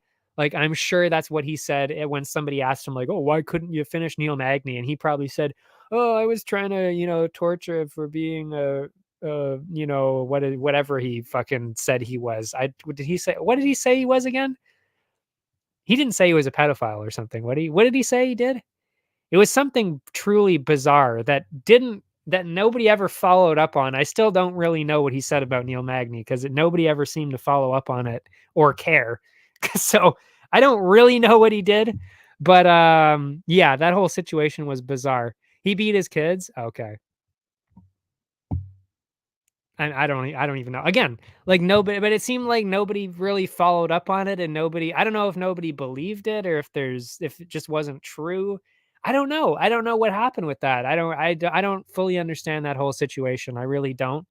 Um, but yeah, so it's kind of like he would say, "Oh, I was just doing it to prove I'm better." But it's like, well, okay, but I think we all know that if you were actually that much better, you would have just gone for a finish. Like, it's a fight. Like, You want to go for a finish. You want to get bonuses. That's what ends up making it on social media is finishes. He knows that. So he'll just spin it and say, oh, I was trying to get a decision. That's what a lot of these people do, by the way. Oh, my laptop died. Fuck me. But that's what a lot of these people do. And maybe some people don't realize that is they just say they were trying to prolong it and prove they were dominant when really they just couldn't get the finish because the other guy was just too tough, or maybe they just didn't have the power to get it done. So that's kind of what happened there. And I mean, we've seen it before too. He couldn't finish Song Kanan either. Like, the fuck are we talking about here? You know what I mean? Like, if he's not finishing Song Kanan, Neil Magny, like I don't really see how you're gonna finish Vicente Luque, who is way tougher than all those guys. So yeah. But that being said, like I said, I just think he's too fast and too active. I think he's just gonna win in a decision. So sucks for me now. I don't have a laptop here, so we'll just go off the phone here with my memory, and then of course the matchups here, and the next one being the one on the night really that everybody's going to be talking about no matter what happens, because I don't think any of us truly knows how this is really going to go with Tony Ferguson and Patty. I think I've settled on it right now, what I think is going to happen, but I'll admit I was really going for Ferguson at the start here. And even when I was watching the tape, I still think Ferguson has a chance, but I'm not really sure. Oh, Bryant Martinez here. Tony Ferguson by sub. And you know what? Well, actually, I would check. I would check my Tapology to assure this, but I'm not gonna lie. I actually might have put down Tony Ferguson by submission. I'm not even joking, because why did I put that? Oh yeah, because Patty does kind of. Oh wait, no. What did I put? I think I might have put Ferguson by decision. I can't remember now. Um, what was I gonna say? Oh fuck! See, this is when I need my laptop. I need my notes here. What did I end up going with? I just figured. Oh yeah, that's right. Because the pace. It's the Ferguson pace and toughness for me. That is why I'm considering going to Ferguson. And of course, he could get a submission too. But we do have to remember Patty is a jiu-jitsu guy. So I don't know if he'll get the sub, but maybe a KO. He's plus 1,300 by sub. Oh man. I mean, that's worth a flyer for sure. That is definitely worth putting, a couple bucks on for sure. And what's this now again? True. What is it here? Magny said just when because if they really went out of line, Gary took this. Oh yeah, that's what it was. Yeah, okay. Wow. I mean, that's yeah, like that's so, and that's really why I've kind of gone away from Ian Gary here. I'm kind of like everybody else, and I don't want to sound like a sheep, being herded by the masses here, against Ian Gary. But I'm not going to lie, like all of this stuff that's been piling up, including that, like that whole, just the whole build up to that fight, even, I was kind of like, what is he doing? Like, it's just, I don't know. Like, it's just not likable. It's just not cool. None of this is anything likable. Like everything I hear about him is just like, wow, that's really shitty. You just sound like a really shitty person, Ian Gary. Like just over and over. That's what I keep getting, the impression I'm getting. I'm really losing it with him, but I still think he's going to win. But yeah, I think for me, Patty, Tony, I think it's the toughness and the cardio that Tony has that could be what wins him this. And I think what's going to happen, and I think you can kind of see where I'm going with this, I actually think this is going to be a decision, and it's probably going to be a split. And I'll tell you why. Because I think Patty is going to win the first round and probably parts of the second. but we know how Ferguson is. He can get hit, he can get thrown around, he can get brutalized all over the place, but he's always going to come back and then bring it to you the entire fight. And we've seen now in every single fight that Patty's had, he doesn't really do that well with that kind of light pressure and pace. That's not really that great for him. So I think Tony could easily win the third round, and then second round is close. That's why I really am on the fence about this, just because just because he's Tony, just because he can break you just by like breaking his own leg on your leg. Like that's the kind of shit he would do. you know? Like he'll break his hand on your face and then just swing a stump at you for 20 minutes. Like that's just what he does. He's insane. So, I mean, and Patty isn't about that life. So I don't know. I think that is the way that he could win it. But for me, that's what I ended. Oh, is that what I settled on? Or was that the other fight? Oh, no, that's what I did with Mitchell. I was going to say with Mitchell, I went late submission because I thought Emmett was probably going to beat the shit out of him for a round and a half. And then he'd get caught in a sub and then Mitchell would win. That's what I think is going to happen there. But yeah, with this one, I'm still a little bit 50-50. Oh yeah, Patty broke his. Okay, I'll throw that up there. That's a good comment there. I think people forgot it broke his foot during the Patty fight. Still made it close. I mean, but again, like who are we talking about here? We're talking about Jared Gordon. Like, you know what I mean? Like we're talking about Jared Gordon, and Tony Ferguson was, he knocked down, I think he's actually knocked down every single one of his losses. I know for a fact he knocked down Michael Chandler. He knocked down Bobby Green. I just saw it yesterday. I don't know if he knocked down Diaz, actually. I'm not sure about that one. That one he might not have gotten the knockdown in, but still. So if he can knock down Michael Chandler, and if he can knock down Bobby Green of all people, we've seen the striking of Bobby Green. I mean, sure, he got knocked out by Turner, but that's, that's more of a size issue and a length issue at that point. But still, if Ferguson can do all that, I mean, I kept seeing yesterday what I kept seeing, his chin, Patty's chin. It's all up in the air. So sure, like, I'm sure he'll hit Ferguson. I'm sure he'll probably get in some weird submission attempts here and there, but you can't run in with your chin up in the air against Tony Ferguson. I mean, for fuck's sake, you just can't do that. So I think that even that in itself, I think is going to help Ferguson a lot because Patty's striking defense is like non-existent, really. So I think even with that, Tony has a very good chance. So I will be going in that direction. It is decided. Next up, I didn't get to watch tape on this next one, Shavkat and Wonderboy. Also didn't get to watch tape on Pantoja and Royval, but I highly doubt my mind's going to change either way, just because I've seen them so much that I know. I mean, there's no way Shavkat's losing this fight. Like, he is definitely going to be my sniper pick. I'm telling you that right now. I think he's at minus 600.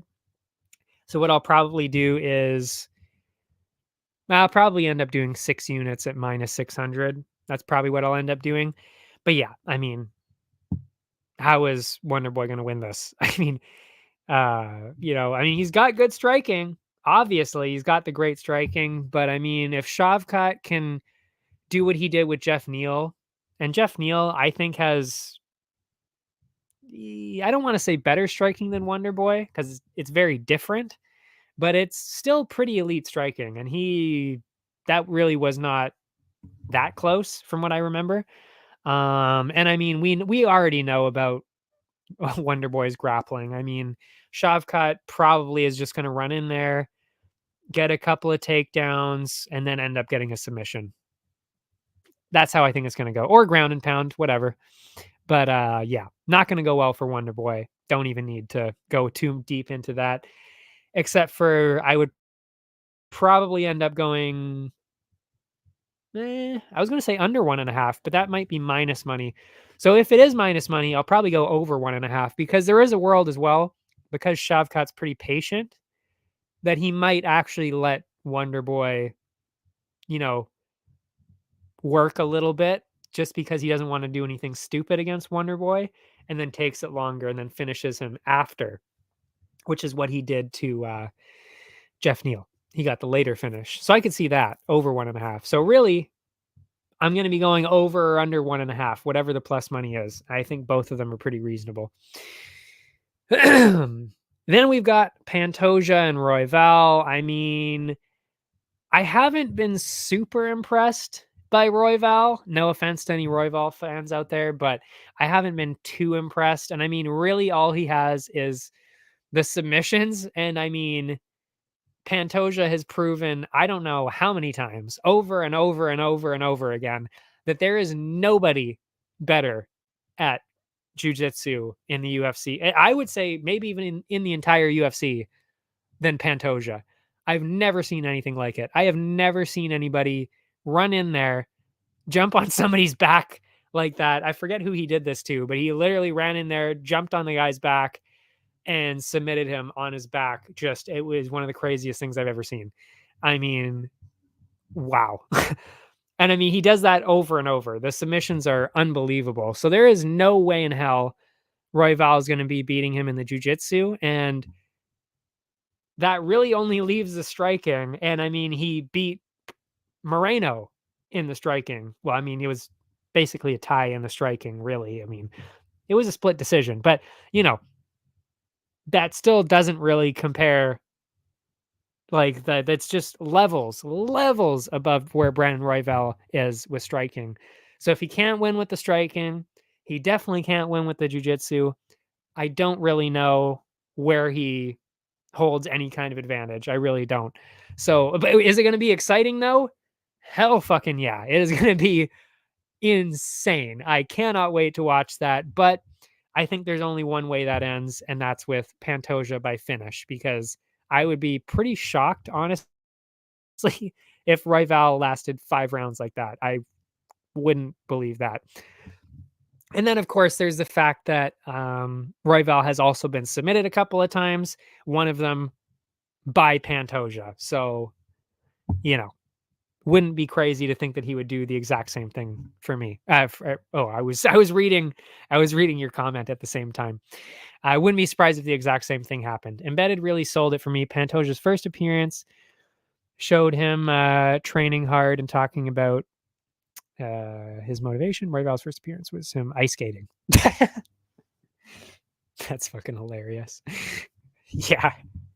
I mean, yeah, the Embedded does some stuff like that. And it actually, you can really learn a lot sometimes from the Embedded, because you do see some stuff like that where it's like the one guy is an absolute fucking machine in the gym, just never leaves the gym. And then you see the other guy, and then he's like with his family at the beach or some shit like that. It's like, nah, I know how this is going to go. And it usually does end up that way. It ends up exactly the way that you would imagine. So yeah, I mean, it is funny, but yeah, it really does actually work out that way quite often. Anyway, so yeah, I mean, I just don't think Royval has too much of a chance. So I'm going all in on Pantoja there. And I would probably go, well, it depends the way that the over-unders work, but probably under, whatever it is, I would probably go under. Even under 1.5. That might even be favored. So I might even do like round 1. Maybe I'll go over 1.5. I don't know. Pantoja's a lunatic though. Like, he doesn't care. He will just, I mean, we saw that against Moreno. He doesn't care. He will walk you down for 25 minutes straight. Every single second of the fight. It doesn't matter. So, yeah. And then we come to the main event. And again, I was a little bit 50-50 on this at one point when I was watching the tape. But I mean, I don't know how you could go against Edwards, especially even just given the scenario. I mean, like, he beat Usman twice. Covington lost to Usman twice. So already it's kind of like, why is this fight happening? I have no fucking idea. But we're getting it. And yeah, I don't really see how he wins either. Except for the only thing that concerns me, and I said this earlier, yes, there's the point deductions in the last one. I don't think Leon Edwards is going to go on some kind of streak where he loses a bunch of points again. I would be shocked if that happens again. But yeah, there's the pace of Colby with the grappling. That could be a problem later in the fight. I mean, Edwards did have a problem with that with Usman a little bit. He did start to get taken down. So if you're getting taken down by Usman quite a bit, I mean, Colby is, I don't want to say he's just as good of a wrestler, but he's pretty close. I mean, he's pretty close. So the 5-round cardio really could make a difference. It really could. With the grappling though. But I think the striking is really where the difference comes in. And that's ultimately what I settled on, is that sure, Covington might be able to get some takedowns in there. And he'll probably win 1 or 2 rounds in there. I don't get me wrong. I do think he's going to win a couple of rounds in there, Covington. I don't think this is going to be a complete sweep.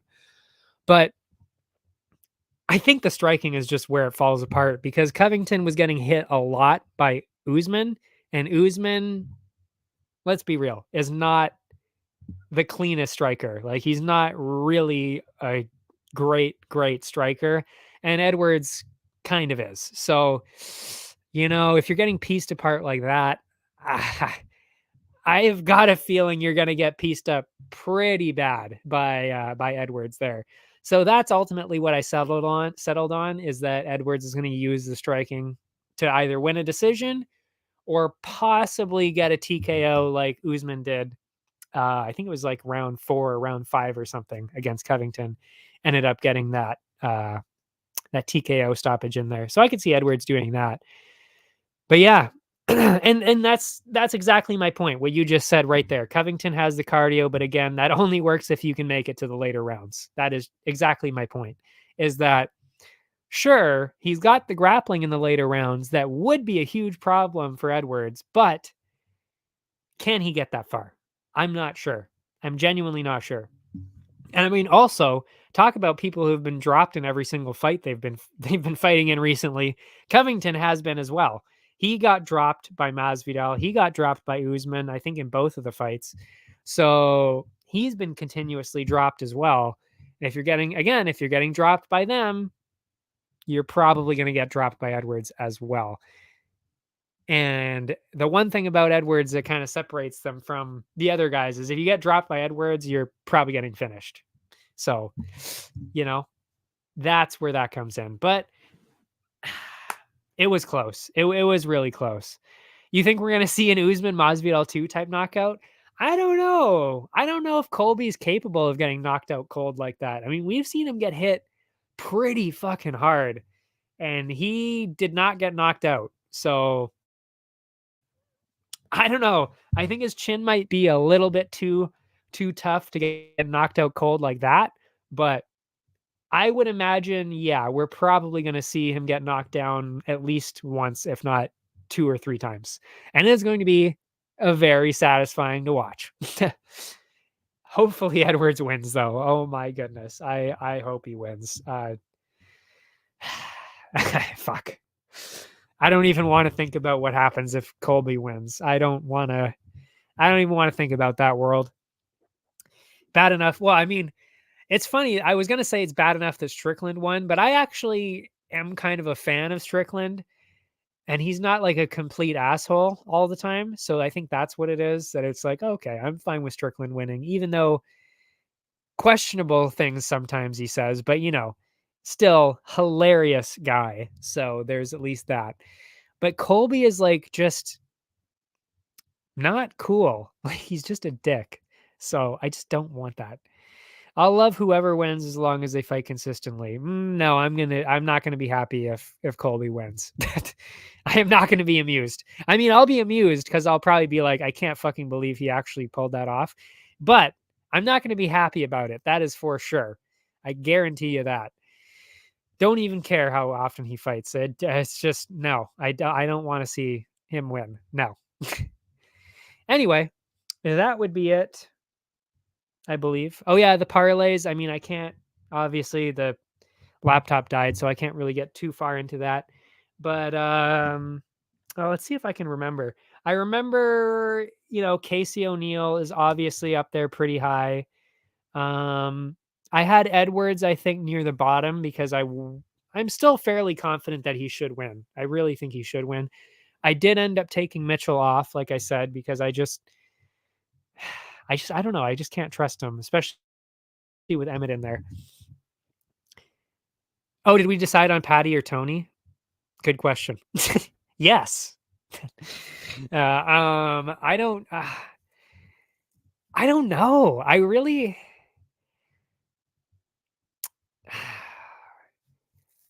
It really is such a toss up because you would think Patty should win. Like he really should.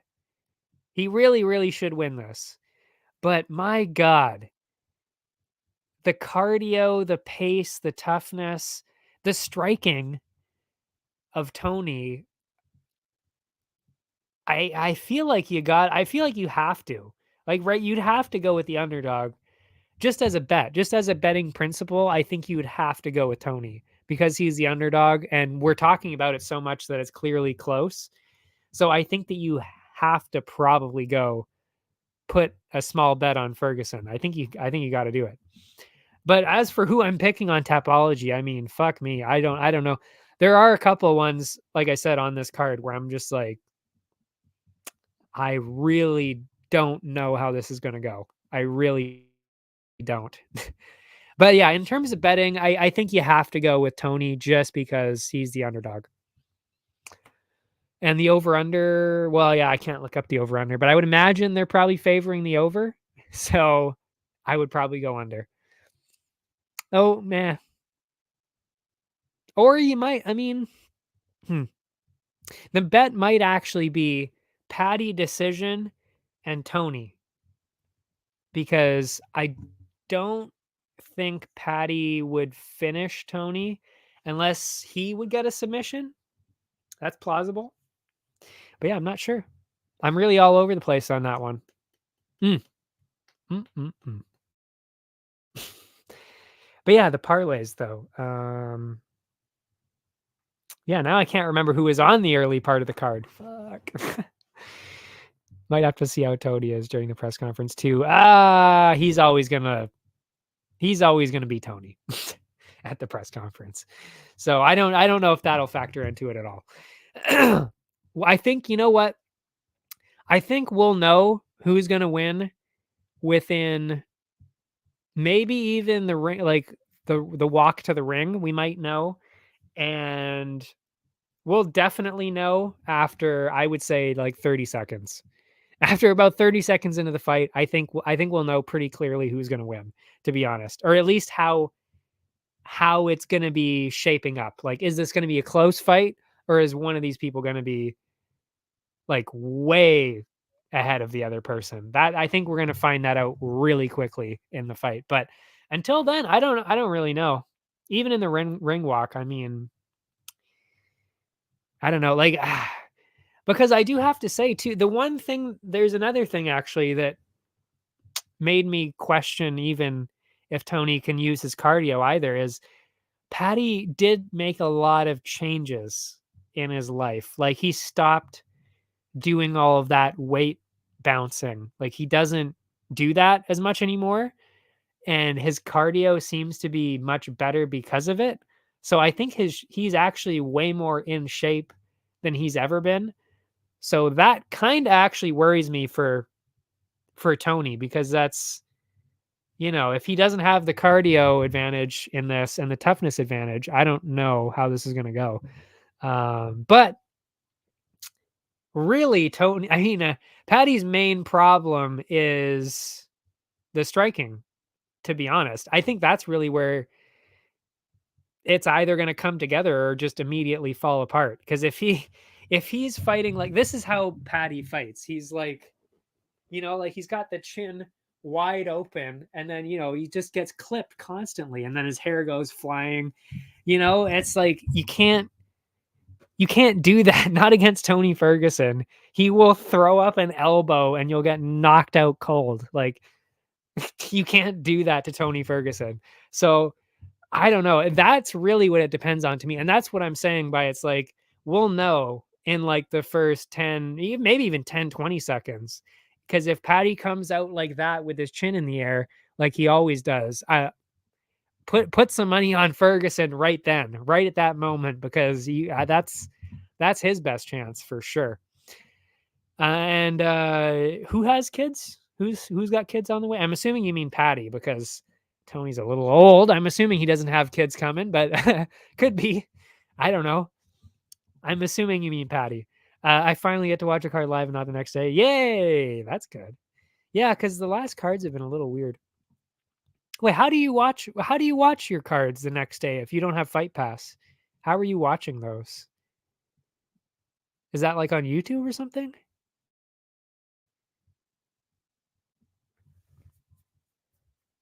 But yeah, Patty has kids on the way. Okay.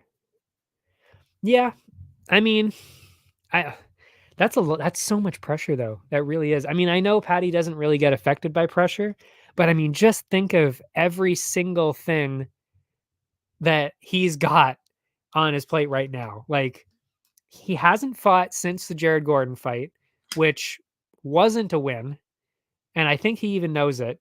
You buy the pay-per-view on satellite network, Bell. Ugh, fuck. But no, I meant how do you watch the normal cards? Because you said you watch it normally the next day. You watch the pay-per-views the next day? You can record on PVR. Oh, oh, I see. So you're watching it on the PVR later. Oh, okay. Okay. Fair enough. I used to do that too, actually, with some of these. And I still do it with the Canadian cards, to be honest. I don't usually actually watch the Canadian cards live. I end up watching them usually the next day or sometimes even on Sunday because they're usually on Friday. So I usually actually end up watching them on Sunday or even a couple hours later. Oh, that's good too. Huh, that's cool. I don't remember what I was going to say, but yeah. I think that's it anyway. Because again, yeah, the parlays, I don't really, like I said, I can't even remember who's fighting earlier on the card now, to be honest. Like I said, I know Casey O'Neill was on there. She's super high up. I don't think she's going to lose. I think she's pretty much guaranteed the win. Um, and forget, who am I forgetting? Oh yeah, Aldana. That's another one. As I said, there's 3 prelims, 3 main card. Gary, I kind of think, I did I put Gary on there? I might have. Edwards, I had lower on. I didn't even put Pantoja on there, but I could. I don't even know why I didn't put Pantoja on there, to be honest, because when I was explaining it to you guys too, I was kind of like, you know what? I'm actually kind of explaining it. So I mean, oh, that's true. I didn't put it on the parlay because I didn't watch the tape yet. Yeah, all good. And I mean, like I said, this is actually the last card of the year, and because I've actually been getting into making I've been making the background stuff. So the stuff that you're going to see behind me and then stuff that's going to pop up and even an intro sequence, outro. I've been working on all that. And it, by the way, looks pretty fucking good. I'm pretty impressed with it so far. But yeah, so that'll probably end up, well, I know it's going to end up translating to the posts as well. I'm not entirely sure though how that will go with Canva because I've never actually tried to put anything into Canva like that. I've done, like JPEGs, like just straight up normal images in Canva. I've never tried to put in um like PNGs, like with the clear backgrounds. I've never tried to do that with anything that I've made. And I've never tried to put clips in there, like video clips or anything like that either. I've never tried to do anything like that. So I don't know how that's going to work. I don't know what we're going to be doing with that. I mean, or we just keep the way that it's the the template that we've been using, because I actually still like the template and it fits really well with what I'm doing. So I think maybe actually, yeah. So I'll probably end up just keeping what we have now. But then, like I said, I want to have the bets up here next to me, right? And that is probably going to be made in Canva. So it's kind of like, well, how do we weekly have like a PowerPoint kind of thing going on next to me, basically where this TV is? Like, how do we put that next to me and make it look good? Like, do I just make a PowerPoint and then, just put it up on the screen, and then I'll use a remote to just flick through the slides like that? I could do that. Um, or it could just be like a photo gallery, and then we make the stuff on Canva, and then I flip through it again with a remote like that. There's so many different options. I'm not entirely sure how I'm going to do that part of it. I'm not sure if you have ideas on that either. Yeah, I don't know. So much up in the air. Hopefully, I can get everything working that by that first card, because that's like, I think that would be me coming back. What is it, like January 9th or January 10th? Definitely something easy to flick through. Yeah. Because that's why I was kind of thinking PowerPoint, because PowerPoint is super easy to program it, because you can just, share the screen to PowerPoint. And then I would literally just I could get a remote, or I could, um, just use a mouse, like, or even just the keyboard in front of me, just press the arrow and then it flips. Um, yeah, I'm not sure. I'm also not even sure, to be honest, where I'm going to be streaming from, because right now I'm using StreamYard. I'm not a huge fan of that. Um, and I'm only doing it because of Area 51. And I'm just going to just completely separate myself from Area 51 starting in January. I'm just going to, complete clean slate, not wear the hat anymore, different shirt, different background, different look for everything. We're just going to go for a clean slate. So I might actually end up using Streamlabs, which would then allow me to do a lot more, which might mean that I go back to using Twitch as well. But I do like YouTube more, and that is where you're from too, is YouTube. I can see that you're on YouTube here, because it shows me an icon of where people are talking from. Different hat, no hat, no hat, no hat. I think, yeah, yeah. I don't think I'm gonna wear a hat, because I don't really have another hat actually. I do have other hats, but nothing that would make sense. Like if I had my own hat, maybe, but I don't. So I can't really do that. But I don't know. I look fine without a hat, so I'll probably just end up going without it. Yeah. Yeah. I mean, I like Twitch. Well, the thing about Streamlabs, because this is what I did when I was streaming on Twitch, which technically isn't legal on Twitch, but I was actually streaming to both at the same time. So when I was doing my gaming streams, I would stream to both YouTube and Twitch at the same time, because you can do that. Like right now, you probably don't even know this. I'm actually streaming both on, well, I was going to say Twitter, but it's X. I'm streaming on X of my account, X of Area 51 account, and YouTube. That's what I'm actually streaming on right now. So if you were on Twitter or X right now, you could actually see this live there as well. Um, so I'll probably end up switching. Well, obviously, I would get rid of their account. I'm not going to use theirs anymore. Obviously, that's weird. Also, I don't have their login info anyway, so I wouldn't be able to switch it anyway. Not that I would, but that would be whack. So I'm not doing that. So I'll definitely stream to my ex again. Still, definitely stream here YouTube, and then yeah, maybe Twitch, but then technically you're not really allowed to stream to both Twitch and YouTube at the same time, because Twitch is super uptight about that kind of shit.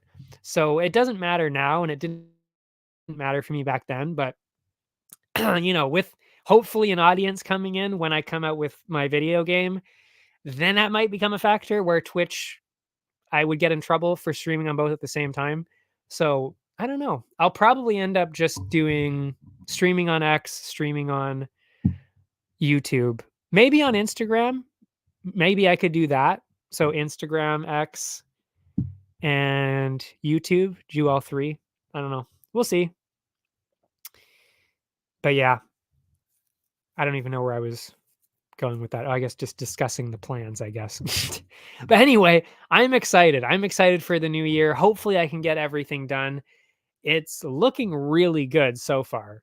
So, I mean, I know what I have is going to look good. It's just a matter of can I get all of it done before we start streaming again in January. And then of course I'm going to buy a couple of lights, I think.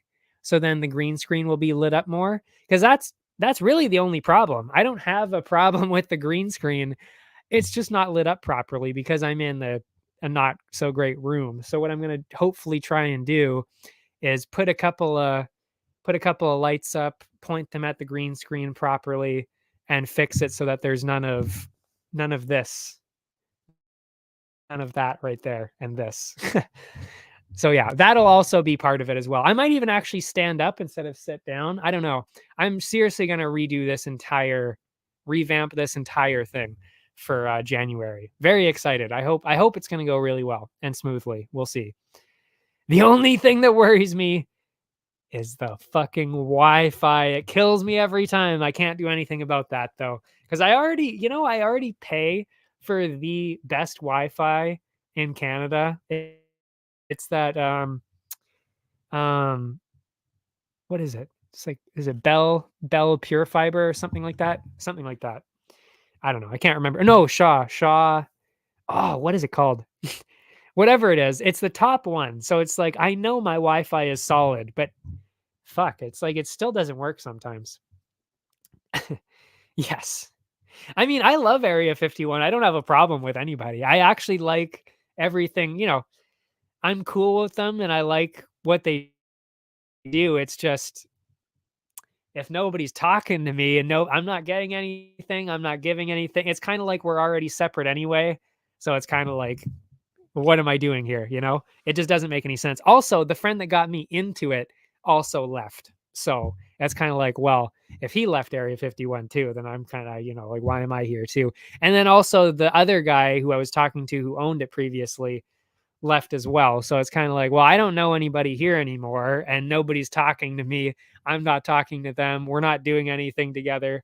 What's the point of even me putting this on anything, It's but I didn't even have a problem with them not giving me anything. Truly. I never had a problem with that at all. They gave me a platform. I mean, I actually might not have even had this show had it not been for them suggesting, "Hey, we need an MMA guy. Why don't you do that? Like you love MMA, you're pretty good at it, so why don't you do that?" So I might not have even had a show here if it wasn't for them. I probably wouldn't have. So, I'm never going to talk shit about them or anything like that. And I was totally fine with them not giving me anything at all. Like I didn't bring them too much of an audience either. So it's not like I can argue and say, "Hey, I'm bringing in hundreds of people here. Like, give me something." Like, no, it's all good. It's definitely an amicable split. We're all good. Nobody's mad at anybody. We're all good. But yeah, it just doesn't make sense anymore.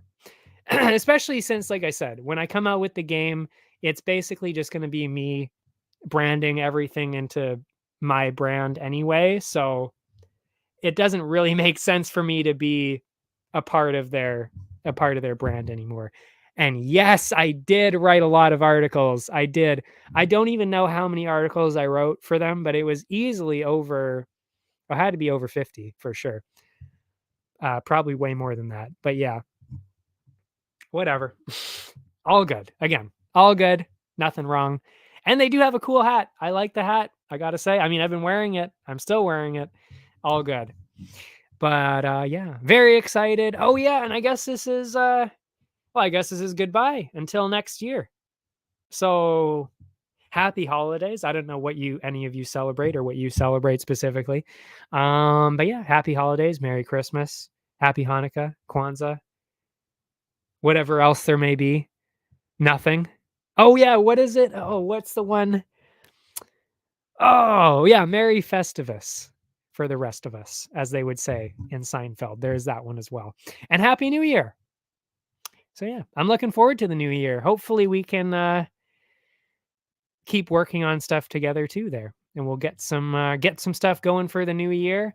Come back strong, make a great show. I am very excited because I think I'm gonna get this looking real good by the time I come back, especially the intro.